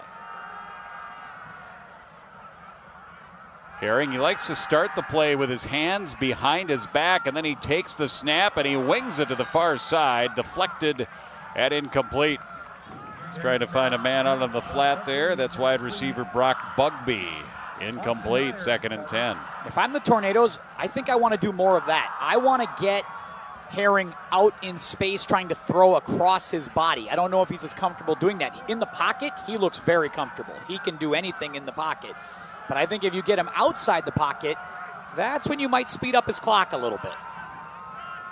Bohm, the lone running back, the sophomore here behind Herring. Herring gives it to him. Bohm makes a cut, and that's all. He cut right into the defender.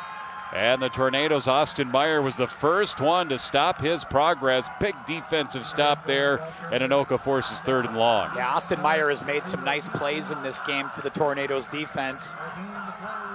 They make some personnel changes, maybe get into more of a passing defense, a little more speed on the outside. Now they bring Welch in that linebacker spot. They won't use him often on defense, but these are the kind of downs they will. 3rd down and 10. He can rush the quarterback or he can play a tight end in coverage. This time he lines up at middle linebacker. 3 wide receivers. 4 if you include the one tight at the line of scrimmage. Herring's going to run it. 30-35, stood up. Welch came up and stopped him at the 35-yard line and pushed him back. Number 16 was there. And then he got some help from some of his friends as well. Boy, good piece of coaching by Anoka. They say this is the time to bring Welch in. You plop him right in the middle, and he has those linebacker instincts, right? Sure. He didn't bite on anything, came up and met the quarterback at the point, and was able to drive him backwards. 4th down, this is a punting situation for St. Michael. Yes, 4th down. They will definitely, with the lead, play it safe. From the 35 is where the ball is resting. They'll bring their punter out onto the field, Sam Anderson. I'm really surprised he didn't get a touch on that that's not series. Anderson. That's Herring. Herring. Anderson might have been dinged up. He's their usual punter, and he did not play the majority of that possession. They had Braylon Bohm back there running back, the sophomore. Meanwhile, this Herring punt out across the 40 and inside the 40 to about the 36. Yeah, I think I see him sitting on the bench with the helmet off. So I wonder. Because, yeah, he didn't see the field there, and you'd like to think at some point he'd have been out there, but you... That's a big blow for the Knights offense. 100%, yeah. If he can't get out there and you have that, at least that threat, that changes things a lot for St. Michael-Albertville. Tornadoes down by 3. Just over 3 minutes left third quarter. And they get the ball back offensively here with their workhorse running back behind the quarterback, Padani. That's Welch. Takes the handoff right side. Runs away from a tackler in the backfield. Across the 40 to the 43. Wonderful pickup here on first down. They'll mark him down at the 42. It's a gain of 7. It was right about this time last week, Jim, where Welch started to get these 7-8 yards at a crack because that defense has been having to tackle him all night long. So you start to put a little pressure on that defense. Good job by that defense there. And they're running the no huddle, and there's Welch breaking tackles, tippy toes down the sideline. Let's see where he stepped out. Looks like it'll be just shy of the first down, 3rd and 1. Yeah, he made something out of nothing because the defense got in the backfield quickly that time for St. Michael-Albertville. It looked like they were going to stop him for a 2 or 3 yard loss, and Welch was able to turn the corner. Yep, stepped out about a yard short. Good call by the officials right there. So 3rd and a yard, just shy of the 45 of the 44 for Padani. Gets the final command. Mossman's in there, and he sneaks his way through the hole between tackle and guard and squirts for a first down out to about the 47. That's what makes Mossman so interesting because he's a little smaller than Welch, so he gets lower. And when he gets behind that offensive line, it's kind of hard to see him. And all of a sudden he falls forward, he gets 2-3 yards. He's kind of your traditional looking back, right? A little smaller. Tuck him in behind a center or a guard. He stays out there. He'll be behind Padani. First down of the second half for Anoka. They're 9th for the game here tonight as they work from their 47. Massman the handoff. Positive yardage into the secondary and into St. Michael-Albertville territory. He picks up 9. Good forward push that time by the Anoka offensive line. They go and reestablish the line of scrimmage 2-3 yards ahead, giving Mossman a nice little start, a running start to pick up speed. And once he hits the hole, Ethan Mossman's very fast. A lot of people talk about Zach Welch. Mossman also a very quick back, and you see an example of it right there. Cletus Constance is off on that right side, number 17. Welch is back in there now behind Padani, 2 wide receivers. Bickway spread wide left, bottom of your screen. It's going to be Welch, and he's got a first down. Bursts his way to the 35-yard line. Gain of 9, and this offense for Anoka starting to click. And that is the beauty of having a kid like Ethan Mossman who can get you a couple first downs on the ground because you give Zach Welch a couple downs off. Let him go to the sidelines, get water, kind of regroup, and then he's fresh again when he comes back on the field. You'd love him to be a bell cow and hand it to him 35 times, but you won't have a lot left at the end of the season if you do that. Anoka trying to reclaim the lead here. They led 6-3. Back in the second quarter on that 24-yard pass play to Bickway. Now trailing it by 3. Here is Welch. Straight arms his way to some open field, far side of the 30. Again picking up 4, and again breaking tackles and eluding tacklers and defensive players to get some positive yardage. I'm seeing him take it more outside today than he did last week against Champlin Park, but that's okay when you got a stiff arm like that. He was able to fight off that first tackler and able to turn the corner, get it a 5-yard gain, set you up second and manageable. Yeah, 2nd and 6 officially from the 30. Final 15 seconds of this third quarter. They're going to have to snap a ball because it's about a 1 second difference, play clock and game clock. 5 seconds. Second down 6, and they're going to use a timeout. Oh, man. I don't love that. And they called it before the end of they didn't want to lose 5 yards because they were staring down. I think they were trying to decide because of the tenths of a second. The game clock has tenths of a second. The play clock doesn't. That's so true. They were trying to figure out where they were, game clock and play clock. And by the time they did, they didn't have time to run the play, so they'll have to burn a timeout. They burn the timeout, which they may need later on, but they're going to have to run a play now here anyway still. You know what makes that timeout worth it? Score a touchdown. Score a touchdown, Right 100%, right? If you go and turn this into a positive play, get a first down for the fourth quarter, then you're like, yeah, we're good. No problem. Ball resting at the 30. This has been a great ball game here tonight. Last year was 34-19. Anoka at Goodrich Field. It was Anoka outscored them 19-6. They had a good second half last year against St. Michael-Albertville. But Danny had 270 yards passing, 22 of 31. Abikwe 9 receptions and a touchdown, 86 yards. Borchard's a big game. Borchard 7 receptions, 144 yards last year against the Knights. This one's been more of a defensive struggle here tonight at St. Michael. 2nd and 6. Padani with Welch behind him. Wide receivers are bunch. It's a reverse, and it's going to be a pass to the end zone. Knocked down. So some razzle-dazzle. Blake Sieben was the receiver that came around on the reverse toss, and then he threw it, and it was knocked down. And that'll be the end of the third quarter. It'll bring up 3rd down and 6. We'll sort that out and get you ready for the 4th when we come back. Tornadoes down by 3.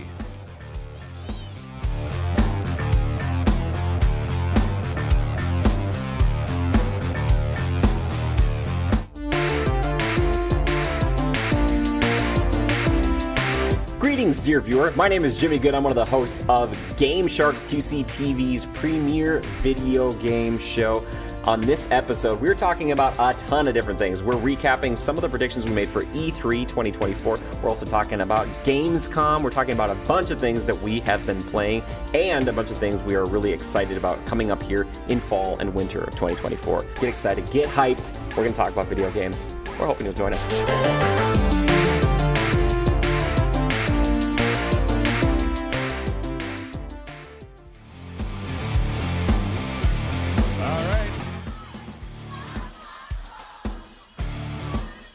It is time to buckle up. Here we go to the 4th quarter. Close game. St. Michael-Albertville 17, Anoka 14. Tornadoes are driving.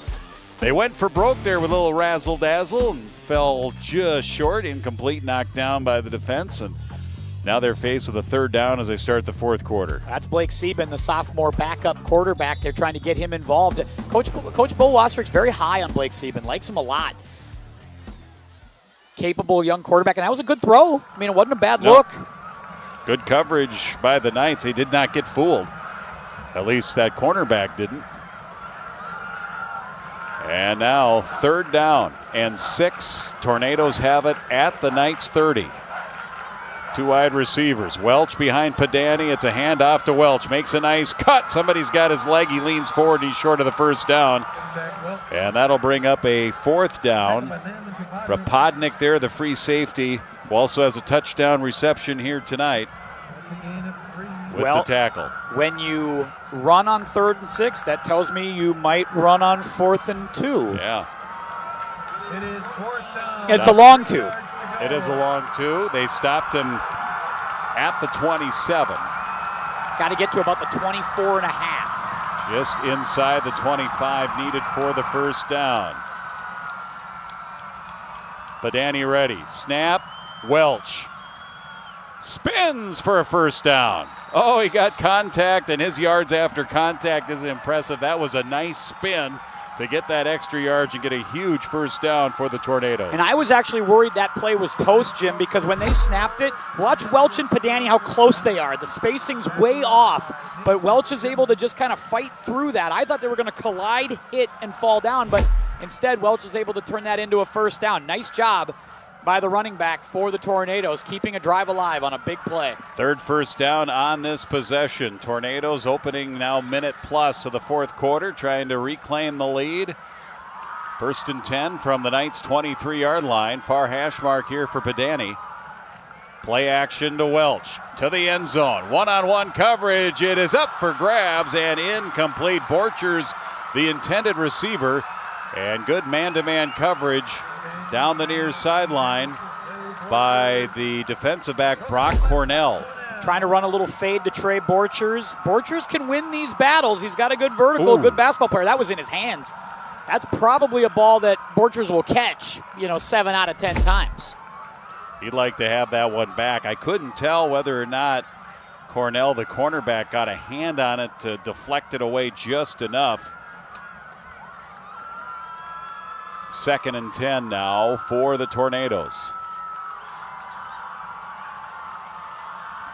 It's Pedani and Welch. He had a nice hole initially, and then it closed up. He found his way to the 19. It'll bring up 3rd down. Does get them a nice little cushion, though, to work with. Once again, we're back in that 3rd and 5, 3rd and 6 range. And look, it's 4-down territory regardless. We all know what's going to happen here. So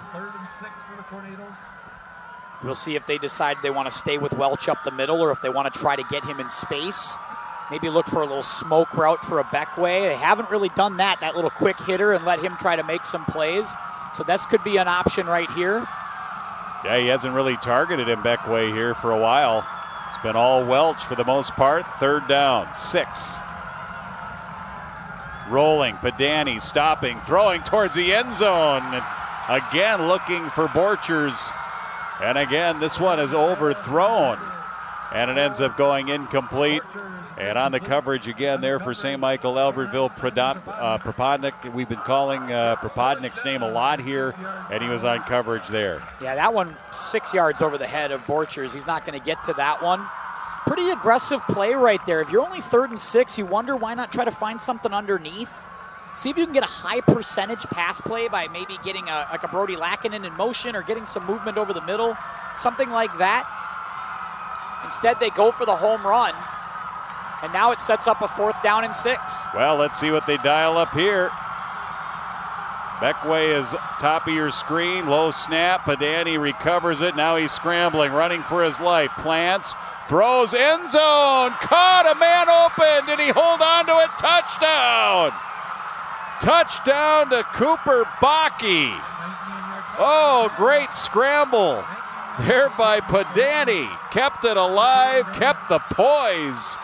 And then finds the open receiver, Bakke. Touchdown, Tornadoes. How about that? Wow, the improvisation of Peyton Pedani right there could win him an Oscar. That was fantastic from the quarterback. That's really the best play I've seen him make most of the game tonight. This was just pure backyard football instinct stuff from Pedani. And he makes a great throw to Bakke, who breaks off his route and gets open. And here's the extra point, and that is up and good. Extra point good here for the Tornadoes. And they have a 4-point lead, 21-17. See what I liked about that, though? It's instincts, Jim. That wasn't like, oh, do I need to throw it here? There was no indecision. I'm sorry, it looked like number 4. That was Caden Bond. Oh yeah, Caden Band. Yeah, sure, he gets in there and makes the play. I thought it was 4 too. I thought Bakke, but you're right. 4 and 9 are very similar on those. I got to do something about those numbers. We'll talk about it. But that play is all about Pedani staying with it and not panicking, right? I think I've seen him be a little indecisive at times. Not indecisive there. No. He keeps the play alive and just says, you know what, I'm going for it, and I see my guy. He keeps the play alive. Great stuff there. And all of a sudden, they got the lead by 4. Yes. So Ban on the pass play from Pedani, and then the extra point. 21-17 here now, the Tornadoes. And again, strong second half here. Now can their defense come up with a stop with about 9.5 left in this ball game? They made the stop that they needed to make on the last series. Deshane pinned him down by around the 20-yard line. No Sam Anderson. Helmet still on the bench, so this is going to be, I think, the Ty Herring show. the rest of the way. Becker and Bergen, the two Bs, are deep, but they're not going to be involved in this play. It'll be one of the up men at the 32-yard line. That looked like a sand wedge flop shot from Duchesne, as that thing looked like he got underneath the ball. I don't even know if that was what he was trying to do or not, but that just looked weird coming off his foot. Which is a shot you have in your repertoire, I'm sure. Yeah, I'm pretty good at blading it over the back of the green 30 yards further away. I always tell myself I can do it. Doesn't mean I execute it, right? Well, let's see how the execution is for St. Michael-Albertville. First down and 10 from their 32-yard line. Herring, and now the Knights, for the first time since the first half, find themselves trailing. And they'll go on the ground, and it's Becker with a nice cut. He's into the secondary, and he's got a first down. He'll pick up 16 yards. And a good first down run and carry for the Knights. Yeah, good job by the offensive line for the Knights. They get a push, but a good patient run right there, setting up that one. He gets into the second level, and he had a lot of room. Tanner Becker did a great job right there of not just going full speed right away, but instead kind of letting it develop, and then once he makes the turn, then he turns on the jets. Becker stays in there as the back. Now they switch. Tyndall's the guy in the 4-point stance. And Becker gets the handoff. Again, shows patient, goes lateral, and got maybe a yard. As Anoka attacks and makes the tackle. Yeah, that one doesn't get a big gain, but doesn't it kind of remind you of like Le'Veon Bell in his prime, how he would just kind of wait and kind of plot and be patient, and then all of a sudden the hole opens up, and there you go. Parker Seaman got in there on the tackle. Second down, 9 for the Knights at their 49. Parker Seaman's making some plays for the Tornadoes in this second half. He's come up and really hit the hole nicely. What does Herring have in store here on second down and 9 for the Knights? He's going to pass. Looks to the near side. Pump fakes, goes down deep, and here comes a flag. They're going to call pass interference. Yeah, I don't love that. I got to tell you, you've been letting them play all night. You got to let guys play in these moments. Coach Bo doesn't like it.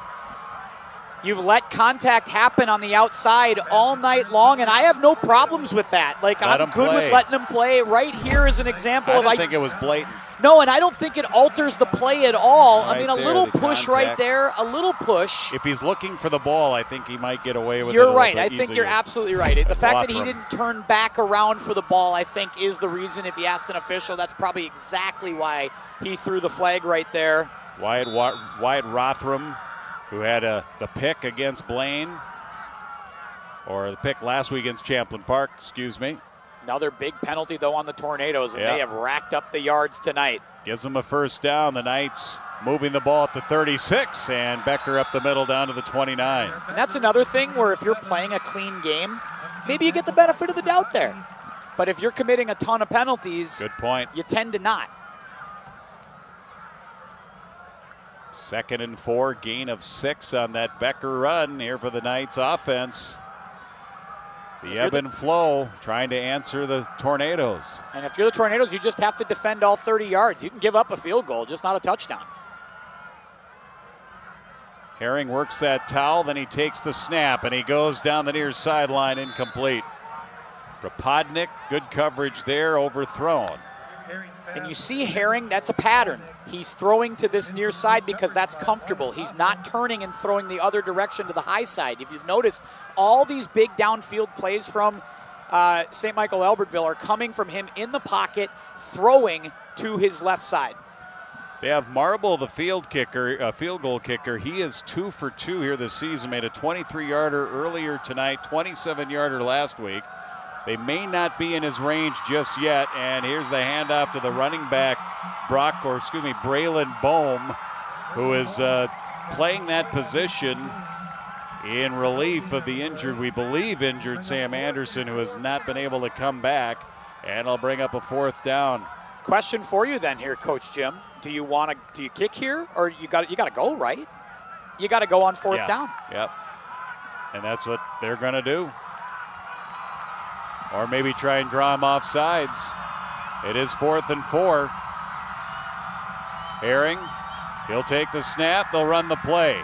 Shoulder fake to the far side. Man is open, and it is caught.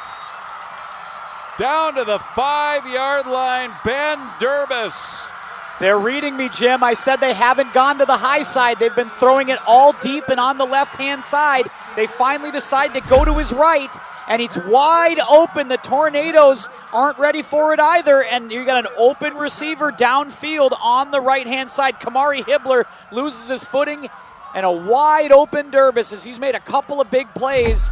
St. Michael-Albertville, when they need it, they get it.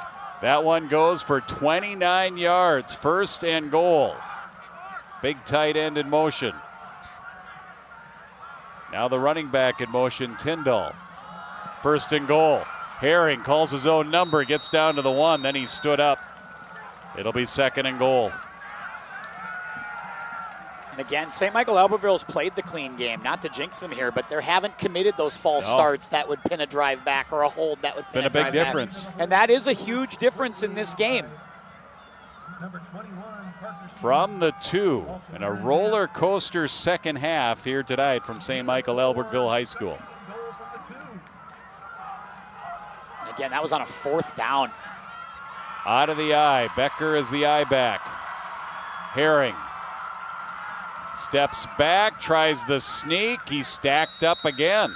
It'll be 3rd and goal, marked at the 1. Yeah, didn't get in that time. Nice job by the defense of the Tornadoes as they just decide to stack up right up the middle, sensing that quarterback sneak perhaps from Herring. And now do you run it again? Do you sneak it again, or do you try to do something a little different? 3rd and 1. 3rd and goal, 1 yard line, jumbo package. Their big fullback, Jaden Myers, is in there, 220 pounds, 5'7". That Maryland eye once again. 3 backs straight behind Herring. They'll hand it to Becker, and he looked like he was going down, and he is short. Yeah, he's not in. Yeah, he started to stumble before he got to the line of scrimmage and never made his way to the end zone. Did gain some yardage, half a yard. Now here we go, 4th and goal. This is kind of your football game right here because you got 5 minutes to go. St. Michael-Albertville going to try to push it in. They're a half yard short. And if you are Anoka, you got to defend a half yard. And if you do, might be the thing that wins you the football game. Although if you do stop them here, you got to play in the back of your own end zone, which is a little scary. Yeah. There we go. They'll crank the clock here. They had stopped it momentarily. It is 4th down and goal. Anoka trying to preserve the lead. Herring.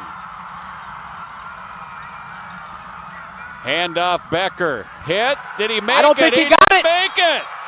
And the Anoka defense with a goal line stand. Devin Lucas, number 10, came from the backside, it looked like, and grabbed him and pulled him back before he made it to the goal line. What a stand by the Tornado defense. Normally that Maryland eye is great for these kinds of things, but there might have been too many cooks in the kitchen. Tornadoes get a hat on a hat, and that's a great job by Devin Lucas fighting through a block, getting a piece of Becker and driving him backwards.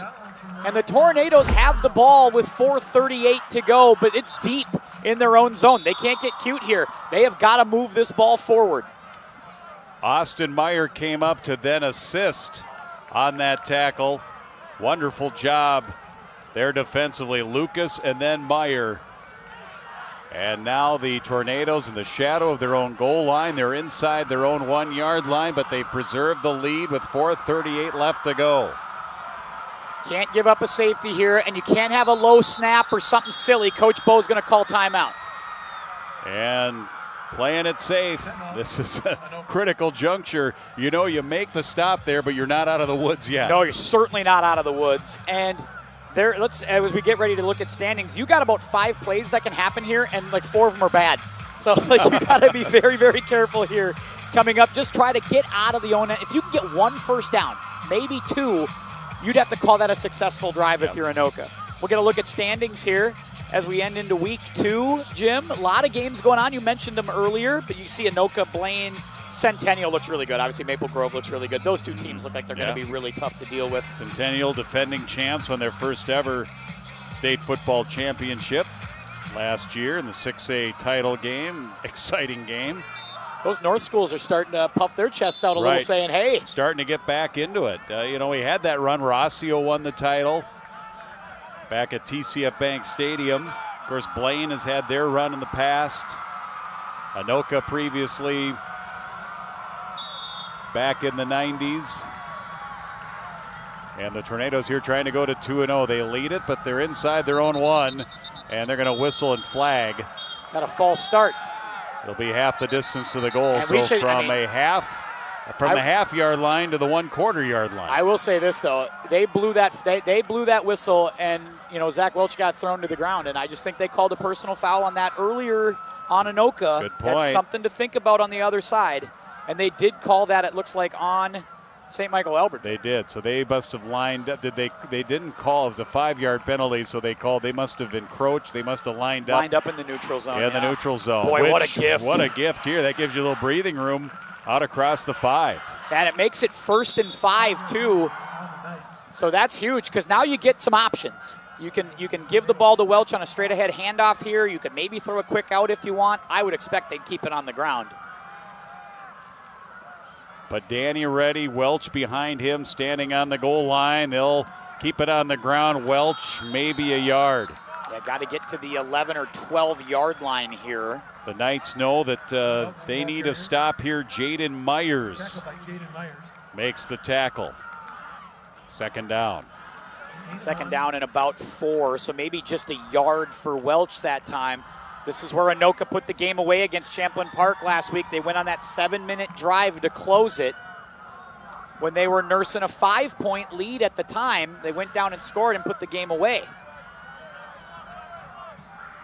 They will take just a 4-minute drive this time.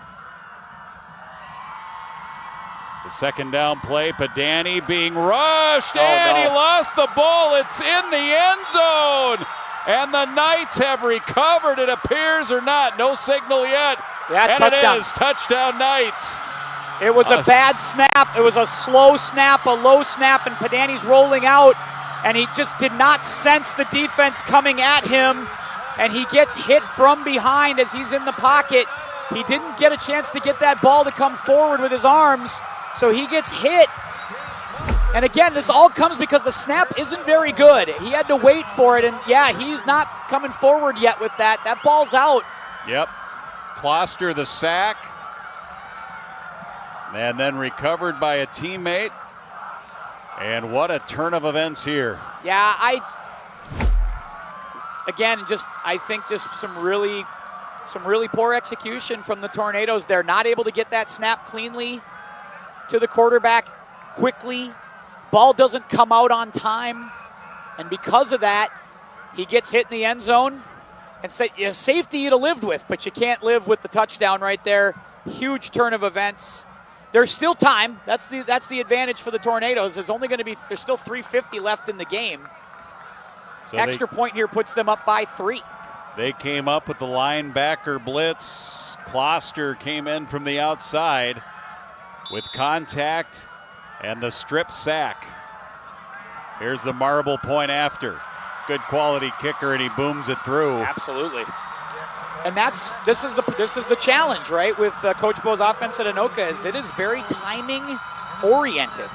And when the timing gets off, half second, quarter of a second, snaps a little low, snaps a little high, these are the kinds of things that can happen. So they'll get the ball back. 3:51 left. There is time, down by 3. Student section having a great time tonight, and a USA out. One day they'll have a QCTV out. Could you imagine a couple hundred kids dressed like you and me? Well, that, or get some merch. Yeah. We'd have to get some QCTV merch where they could wear maybe some scarves. Yeah. Close circuit to Ryan in the truck. Get on that. Yeah, exactly. Make a phone that call. happen. 24-21. Knights have the lead. They'll kick it off from the 40-yard line. I mean, just what a roller coaster up and down second half this has been. A roller coaster of plays and a roller coaster of emotions. We think over 100 yards in penalties for the Tornadoes. That turnover is pretty tough to take right there. They've had some big plays go against them tonight, and they have been kind of their own worst enemy. Tisch to kick.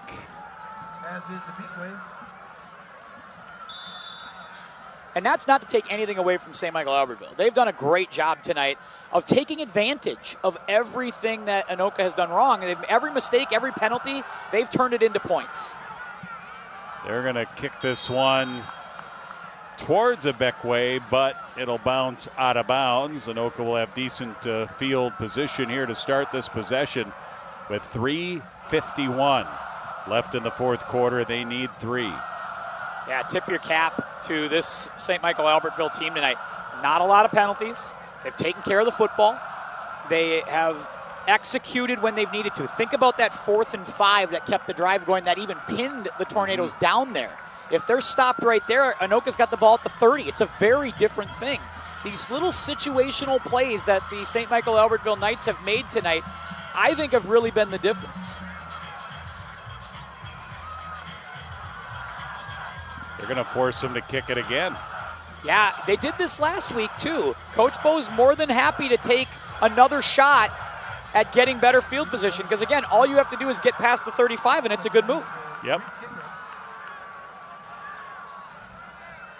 So Tisch will kick it again. Needs to get the tee.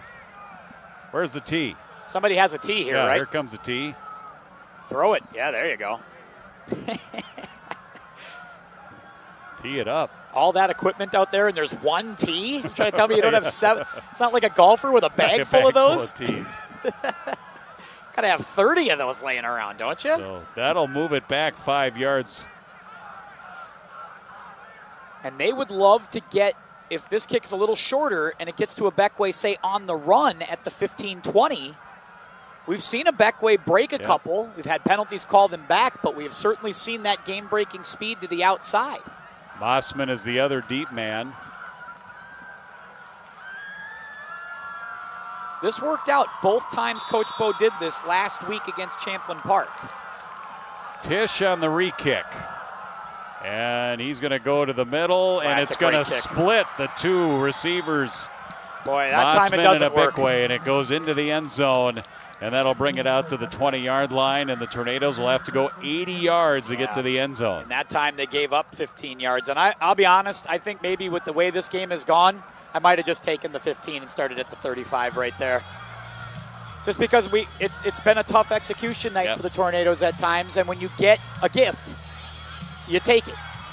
Yeah, you roll the dice. You maybe get that big play to Beckway again, which he has shown that tonight, if he gets a seam, if he gets an opening, he's been bursting past guys, and we've had a couple called back here as far as kick returns, and then, of course, Welch had the long run and then shortly thereafter. And if you're Anoka, the one thing St. Michael-Albertville can't do is rest on their laurels, right? Because there are game breakers all over the Tornadoes offense, and so all it takes is one play, and this can change again. All right, do or die on this drive here for the Tornadoes. Padani to throw on first down, and it's across the middle, caught far side. Baki going out of bounds. Is it Baki or Ban this time? Let's find out. It's Ban, number 9. Oh, it is, yeah. Caden Ban, who caught the touchdown. God, that looks like 4. It really does. I got to make sure. Do I have a smudge on my binoculars? Let's double check. Here no, I don't think you do. I think you're okay 9. right it looks there. 9 on our monitor. And Carson Ban was in that spot last year. Now it's Caden. And doing a lot of the same stuff, catching those slot balls over the middle. That was a big play. Yeah, Carson, his brother, had 18 receptions last year. Here's the middle screen. Welch almost broke the tackle. Almost broke it. And he gets out across the 45. I'm glad he got at least that because he looked like he was going to get stuffed right when he caught it. Good pressure by St. Michael-Albertville, but Welch was able to break a tackle and at least get 6-7 yards on that play. Get him to second and manageable with the clock moving. So 2nd down and 4. Tornadoes out near midfield. Looking for a crossing pattern instead to the far sideline, intended for Borchers behind him. End up being a dangerous situation there with 2 defenders, 3 defenders in fact.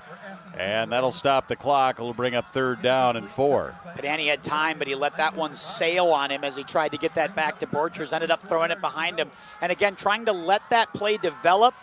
And in doing that, just didn't really fire that thing at Trey Borchers. Want to see him put his foot in the ground and really throw one. He's alone back here behind Padani with 4 wide receivers. Padani will give to Welch, and he leans forward close to the first down. Let's see where they put the ball down. They're going to put it down shy of the 50, and he is going to be shy of the first down. It's 4th down. Yeah, and of course you're going to go for it here. It's 4th down in inches. This is the ball game right here. I got to think you do everything in your power to give Zach Welch a chance to get an inch. No huddle. Padani, high snap over his head. Padani's going to have to eat it. And the Knights will take over back at the 35-yard line, up by 3. You know, last year they got beat by a lot of plays from some bad snaps. Tonight, 3, 4, 5 bad snaps, and that one might be the difference in the game. Just at a really tough time to take a bad snap right there. Good job by St. Michael-Albertville putting that pressure on that offensive line of the Tornadoes and going ahead and getting that turnover. Big stop by St. Michael-Albertville. And it's looking good for the boys in blue. Tornadoes have had unfortunate plays happen at horrible times. Yeah, just here tonight. Really, again, just really poor execution from Anoka tonight. And this one might be a false start. But there's just no two ways about it. It's just, it hasn't been real clean, hasn't been real crisp. It's a team that's got to go back to the drawing board and tighten things up because it's been a little all over the place, for lack of a better term. That'll move the Knights back here. 5-yard procedure penalty. I mean, it's ball marked at the 40. It's like playing Monopoly with no money and going against nothing but hotels. I mean, that's just what it feels like right now. It's like you pass go, you pick $200 up, and the next thing you know, you're giving it all away. First down, 15. That's a Monopoly reference for the kids I at have home. not played Monopoly in a long time. I just always went to jail.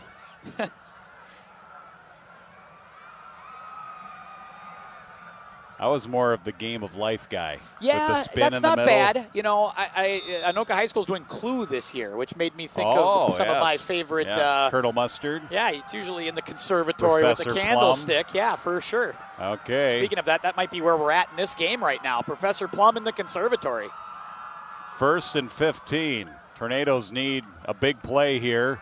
Herring will get dumped. Coach Bo, I think, uses his final timeout right there. I don't know if they have any more after that. Aaron Knapp making the tackle for loss. Ball back to the 41-yard line. 2nd down, 16. So if you make the stop here, if you're Anoka, you might get the ball back with a minute to go, roughly, and no timeouts.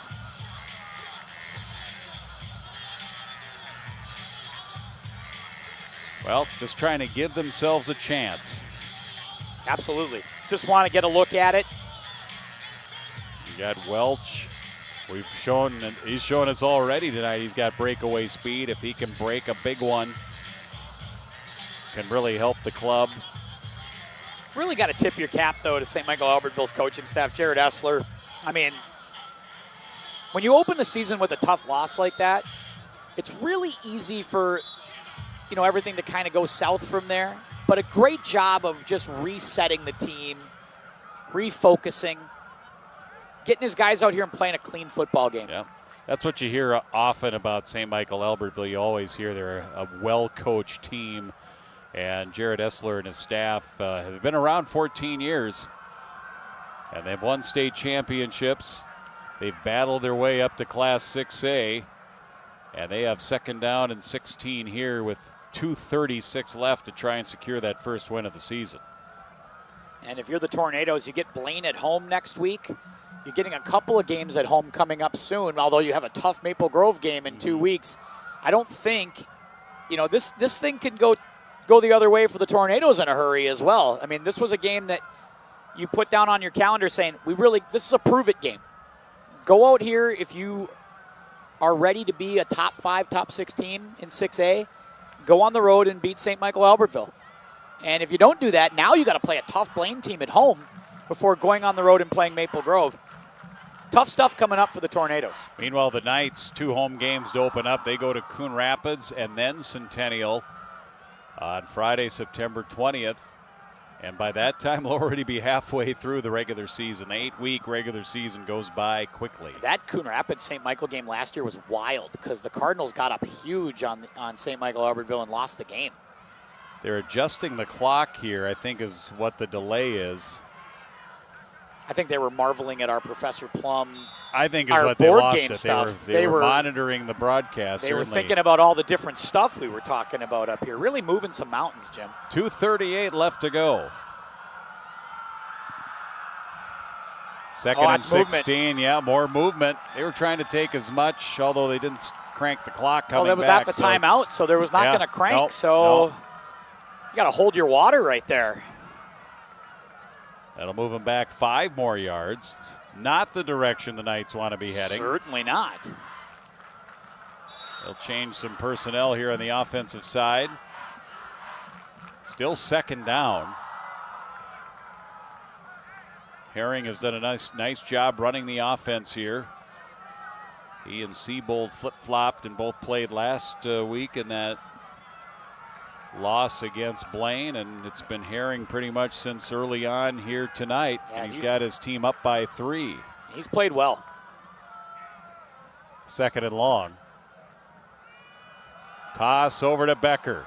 Becker makes a cutoff tackle, and he's about the 40 to the 39-yard line. It'll bring up 4 to go here on third down. Gain of 12. Actually, it's still going to be a long way. It's going to be third gain forever. of 7. I was thinking that was the first down marker. Yeah, third down and a long way. Third and 14. But you get to milk this clock, right? 20 seconds or so on the play clock. It's 2:10 to go in the game, so you have to snap this with about 1:50 to go. And if you can take all the time there, you might get the ball back if you're Anoka with about a minute 5 to go. I like your math. But you don't teach math at No, Anoka High School. they would never let me do that. That would be a horrible idea. Third and 14. Offset line here. Power to the left. St. Michael wants to talk this over. Knights are going to make sure of things here on this play. Again, like we said, not out of the woods yet. They need to convert here. They want to make sure if they have to give that ball back to Anoka, you give it to them with the least amount of time as possible. Same thing right here, right? Clean snap. Don't fumble it. Don't take a crazy penalty. Protect the football at all times, right? That is everything. So I think this is what Coach Essler wants to talk about here. It's like, hey, the yardage really isn't important. If we can get it, great. But get whatever you can and get down and protect the football, please. The Anoka discussion on their sideline was short. On the defensive side, offensive coaches here for the Knights, a much longer discussion with their guys, using every single second here of this 1-minute timeout. And they've done this all in the second half without Sam Anderson, who went out with an injury. And he's such a talented player and was such an impact player in that first half. And to still do the things that they've been able to do, again, a lot of credit to their coaching staff and what they've been able to do on the fly, making the adjustments on the fly. Ready to go here. Minute 48 left to go. Third and 14.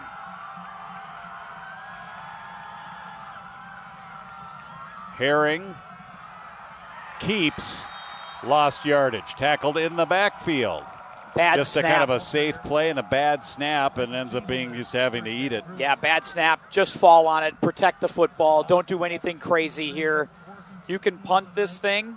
And again, you can punt it with about a minute to go, so it'll be under a minute when the Tornadoes get this back.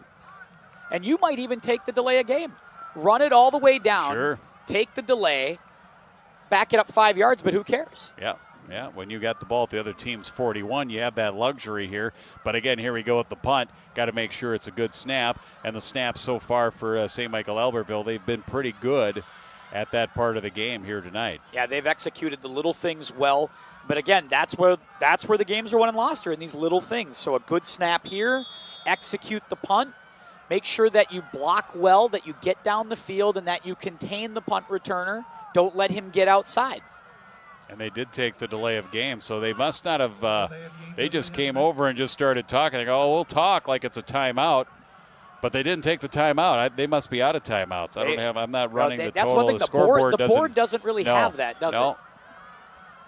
All that money in the scoreboard, and we can't even see the timeouts. Although at the same time, it wouldn't be very hard for me to mark them down on my sheet. Yeah, either. That's kind of what they're counting on us up here to do. Yeah. So now the clock stopped, 1:01. They take the 5-yard penalty for delay of game. And Herring, the punter, filling in for Sam Anderson. He gets a high punt. Mossman was the deep man, and they'll let it bounce. It'll take an Anoka bounce. Back across the 20. And now he got some back and forth going on back behind the play. And both teams quickly get in there to break up the involved parties. Yeah, Deshane was in there mixing it up, it looks like. And look, it's physical down there. They're all playing for the football. But, yeah, if you're Anoka, you can't have a penalty with 46 seconds to go at all. You're already kind of swimming upstream here, so you don't want to do anything more. So Anoka has 46.1 seconds on the clock. And they are at their 23-yard line. And they need 3 points. Welch and Padani in the backfield. 3 wide receivers here on the near side of the field. You see them bunched up.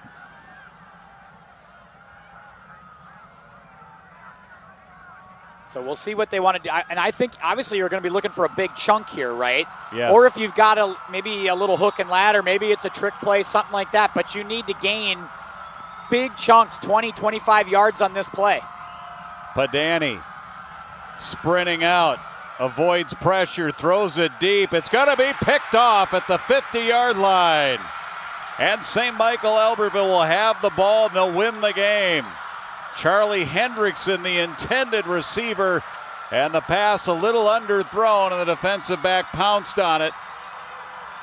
And the Knights are going to pick up their first win of the season here and even their record at 1 and drop that Anoka record down to 1-1. Just an apocalyptic last 7 minutes for the Anoka Tornadoes. I mean, it just could not have gone any worse. And that's, again, a throw on the run, kind of throwing a prayer up here late, but you need to get big chunks.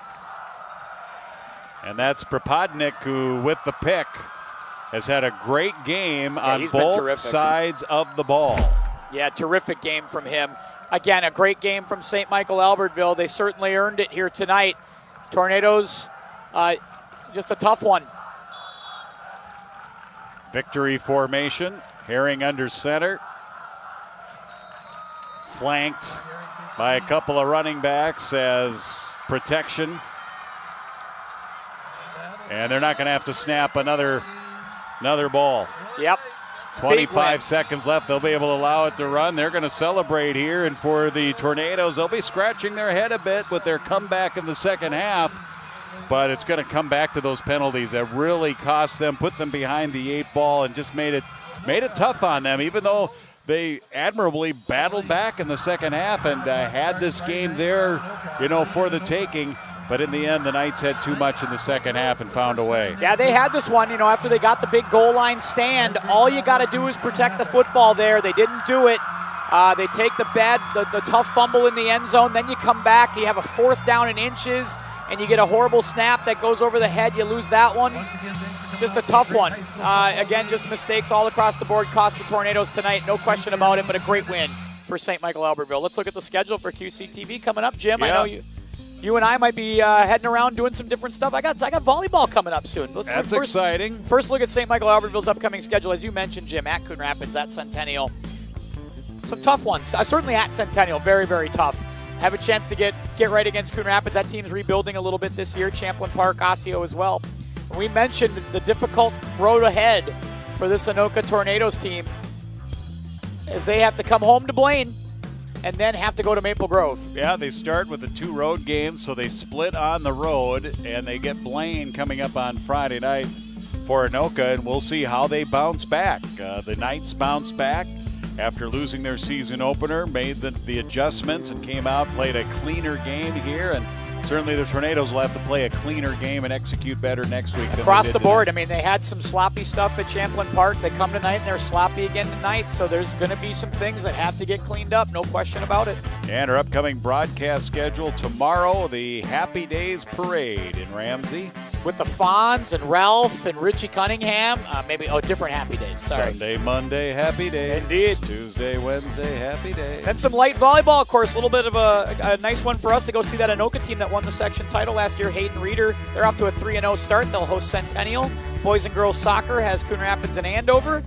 And football next Friday, Cambridge Isanti taking on that Andover team. Okay, very good. Your final again tonight, 24-21. St. Michael-Albertville edges Anoka here at St. Michael-Albertville High School. Both teams now 1-1 on the season overall and in district play. For Tim Anderson, I'm Jim Erickson. For our entire crew, for Ryan and everybody in the truck, all of our cameramen, the entire crew here for QCTV, have a great weekend. Again, there's your final. Knights 24, Tornadoes 21. Good night, everybody.